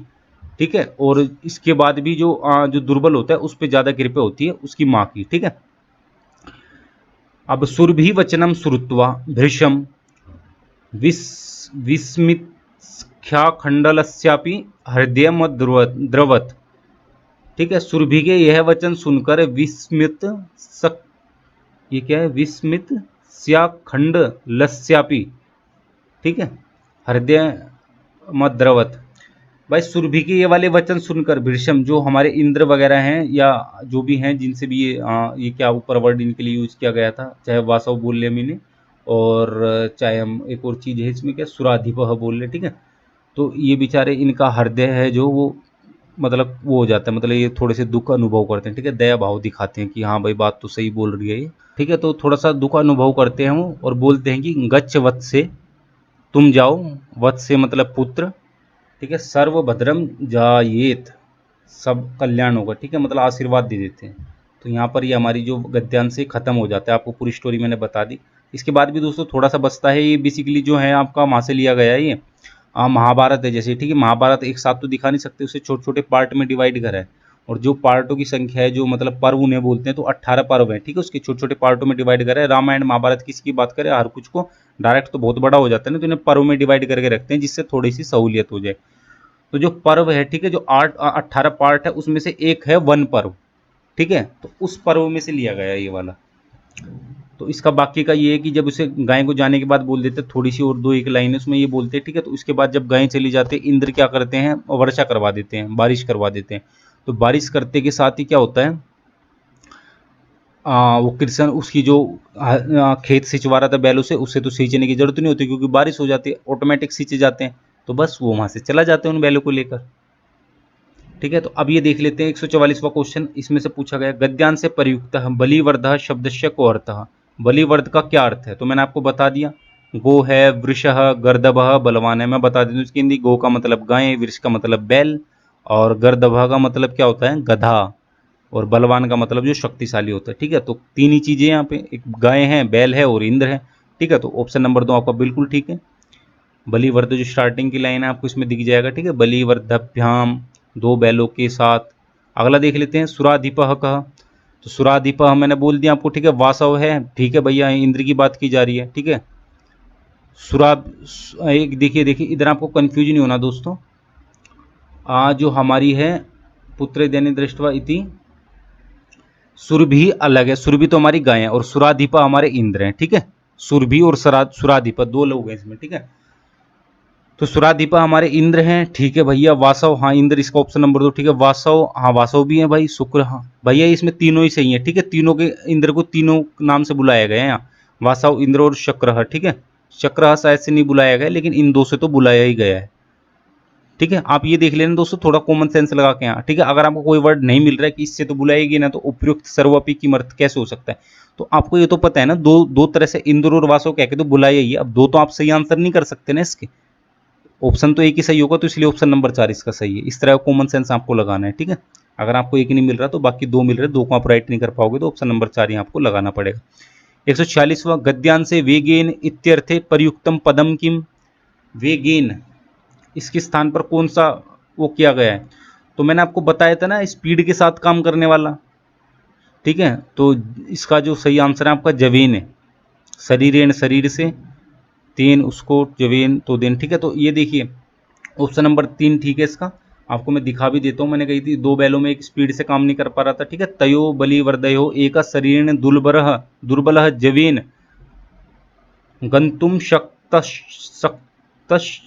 क्या है, गंतुम शक्तश्चासीत, ठीक है। तो ये जवीन, ठीक है। तो ये मतलब स्पीड के साथ दोनों में से एक थोड़ा सा दुर्बल था और स्पीड के साथ काम नहीं कर पा रहा था, वेग के साथ काम नहीं कर पा रहा था, ठीक है। तो जो इसका सही आंसर है आपका वो हो गया ऑप्शन नंबर 3। 147वां देख लेते हैं, दृष्टवा इति प्रयोग से युक्त कृदंत प्रत्यय अस्ति। अब यहाँ पे कंफ्यूज मत होना, ठीक है। कृदंत क्या पूछ रहे, दो ही तरह के प्रत्यय होते हैं, एक पे तदित प्रत्यय होते हैं, कृदंत प्रत्यय होते हैं, ठीक है। तो उसमें से मैं आपको सारे के सारे प्रत्यय दोस्तों इतने अच्छे से पढ़ाऊंगा ना, आपको वर्ड देखते ही पता चल जाएगा कौन सा प्रत्यय, आपको ऑप्शंस देखने की भी जरूरत नहीं होगी, ठीक है। लेकिन अभी हम क्वेश्चन पेपर सोल्व कर रहे हैं, इसलिए पहले इसी को कंप्लीट कर लेते हैं, सारे सारे क्वेश्चन पेपर। उसके बाद जब हम व्हाइट बोर्ड पे समझेंगे तो प्रत्यय इतने अच्छे से समझाऊंगा, और दोस्तों इसके मैक्सिमम चांस होते हैं 1 या 2 क्वेश्चन आपके आ जाते हैं। तो 2 नंबर अगर आपके कंफर्म हो रहे तो दोस्तों अच्छी बात है, और वो मैं 5-10 मिनट में आपके सारे प्रत्यय करा दूंगा। आपको ऑप्शंस देखने की भी जरूरत नहीं होगी भाई, आप डायरेक्ट इसे देखोगे, इसके देखते के साथ बता दोगे इसमें फट से ये वाला प्रत्यय है, ठीक है। अब दृष्टवा में कौन सा प्रत्यय है, यहाँ पे त्वा प्रत्यय है, ठीक है। तो ऑप्शन नंबर 1 ठीक है। अब मैं देखो आपको थोड़ा सा भी बता देता हूँ जल्दी जल्दी, देखो जहाँ पे त्वा आ जाए ना, जैसे दृष्टवा, गत्वा, भूतवा, और आपका प्रक्षालित्वा, न प्रक्षालित लिया हो जाएगा वहाँ, ठीक है, वहाँ तो दूसरा लगेगा, ठीक है। दृष्टवा, भूतवा, नीतवा, ठीक है। तो ये जितने भी त्वा त्वा लग रहे हैं ना, तो सारे के आपके त्वाई प्रत्यय होंगे, ठीक है। ये तो ट्रिक हो गई एक। और तुमुन में क्या होगा, जैसे दृष्टा हो गया, दृष्टुम, ठीक है, दृष्टुम हो गया इसका। तो जहाँ दृष्टुम आ जाए ना, टुम, वहाँ तुमुन होगा आपका, ठीक है। तो इस तरह से मिलता जुलता होगा, बाकी थोड़ा सा अलग है, इसके बारे में आगे चर्चा करेंगे। 2 मैंने आपको बता दी, ठीक है। जैसे कि पठित्वा कौन सा हो गया, त्वा प्रत्यय हो गया। लेखित्वा कौन सा प्रत्यय, त्वा प्रत्यय। पठितुम, तुमुन प्रत्यय। लेखितुम, तुमुन प्रत्यय, ठीक है। तो ये 2 प्रत्यय तो आप याद रखो। और दोस्तों मैंने तो बहुत बार देखा है कि ये 2 प्रत्यय तो जरूरी आते हैं, और आए ना आए वो अलग बात है, लेकिन इनकी संभावना ज़्यादा होती है अन्य प्रत्ययों की अपेक्षा आने की। जो त्वा प्रत्यय तो बहुत बार आता है, ठीक है। 148वां देख लेते हैं, मातुः अभ्यधिका कृपा कस्मिन् भवति। जो माता होती है, मैंने ऊपर आपको पढ़ाया था, अधिक कृपा किसके ऊपर होती है, अधिक प्यार किससे करती है। हालांकि उसके लिए सभी बराबर होते हैं, लेकिन जो अधिक परिवार किससे करती है। अब ये क्या है, देखिए इसमें सहस्त्राधिकेशु पुत्रेशु, 1000 पुत्रों को प्यार करती है। बलिवर्दय हो, मतलब 2 बैलों को करती है। सुबले, जो ताकतवर है उसे करती है, मतलब जो ठीक है स्वस्थ है उसे करती है। दुर्बल को करती है। ऑप्शन नंबर 4 बिल्कुल ठीक है, ऊपर मैंने आपको यही तो पढ़ाया है, ठीक है। ऑप्शन नंबर 4 बिल्कुल ठीक है। 149वां देख लेते हैं, अपत्यानि इति पदस्य पर्याय अस्ति, ठीक है। अब इसमें देखना है दोस्तों आपको, अपत्यानि इसका पर्याय क्या है, तो भैया इसका पर्याय, आपको पर्याय मतलब इससे समानार्थी शब्द, इसका दूसरा अर्थ अगर हम बोले तो क्या है, तो दोस्तों इसका ऑप्शन नंबर 3 बिल्कुल सही है, संतिति, ठीक है। पुत्रा, पुत्र है, कुटुम्बानी, ऑप्शन नंबर 3 इसका आपका बिल्कुल ठीक है। अगला क्वेश्चन देख लेते हैं दोस्तों इसका, ये वाला, कृच्छ्रेण इति पदस्य विपरीतार्थिक पदम भवति। विलोम शब्द बताना, इसका उल्टा शब्द। कृच्छ्रेण मैंने आपको बता दिया था, कष्टेन, ठीक है। हाँ देखिए इधर दे रखा है, तो ये तो क्या हो गया, अगर इसका यहाँ पर्यायवाची शब्द पूछते तो आप ऑप्शन नंबर 1 सही कर देते, ठीक है। समानार्थी शब्द पूछते तो भी ऑप्शन नंबर 1 सही कर देते, या ये पूछते इतस्य कष्टेन आता आपके सामने, और इसके लिखा था इतस्य अर्थे या फिर इतस्य युक्ते कहा शब्द प्रयोगम कृतम एतस्मिन अनुच्छेद है, ठीक है। मतलब इसके स्थान पर कौन सा शब्द प्रयोग किया गया, तो भी आप ये कर देते, ठीक है। लेकिन यहाँ उल्टा शब्द पूछा गया है, तो कष्टेन तो होगा नहीं, ये तो मिलता जुलता शब्द है, ठीक है। इसका पर्यायवाची है। सुलभतया, ये हो सकता है दोस्तों एक बार के लिए। अगला देख लेते हैं दुखेन। हाँ भाई, कष्टेन दुखेन एक ही चीज है, सब इसके पर्यायवाची है, लेकिन हमें उल्टा शब्द बताना है, ठीक है, विलोम शब्द बताना है। संतोषेण, तो इसका जो ऑप्शन नंबर 2 आपका बिल्कुल ठीक है, ठीक है, सुलभतया। क्योंकि कष्टेन का क्या होगा, सुलभतया मतलब एक तो हो गया कष्ट से किसी काम को कर रहा है, और एक सुलभ से मतलब सुखपूर्वक कर रहा है, तो इसका ऑप्शन नंबर 2 बिल्कुल ठीक है। बाकी कष्टेन दुखेन ये तो इसकी समानार्थिक शब्द है। और संतोषेण, संतोष दोस्तों अलग चीज हो जाता है, संतुष्टि वाला हो जाता है कि मतलब आप सेटिस्फाई हैं, ठीक है, इस तरह का संतोष हो जाता है, तो वो अलग चीज है, ठीक है। तो बाकी इसका ऑप्शन नंबर 2 बिल्कुल ठीक है। तो इस तरह से हमने इसके सारे क्वेश्चन सोल्व कर लिए। अब देख लेते हैं दोस्तों हमारा जो ऊपर वाला था, इसके मैं आपको फटाफट से आंसर बता देता हूँ। तो दोस्तों फटाफट से जो हमारा एक गद्यांश रह गया था, इसका फटाफट से मैं आपको आंसर कर देता हूँ, ठीक है। इसे मैं पढ़ के तो नहीं बताऊंगा क्योंकि वैसे ही काफी ज्यादा वीडियो लंबी हो चुकी है और अब तक शायद से आप भूल भी हो गए हैं, लेकिन दोस्तों आपने जो इस वीडियो में समय दिया है निश्चित रूप से आपका बिल्कुल भी व्यर्थ नहीं जाएगा, आपको काफी कुछ सीखने को मिला होगा, ठीक है। तो चलिए इसका हम फटाफट से आंसर कर देते हैं। तो 136 पूछते कि जीर्ण धनस्य गृह की मासी था, जीर्ण धन था उसके घर में कौन था, क्या था मतलब, ठीक है। तो उसके घर में क्या था, लोहा घटिता तुला, ठीक है। ऑप्शन नंबर 4 इसका बिल्कुल ठीक है।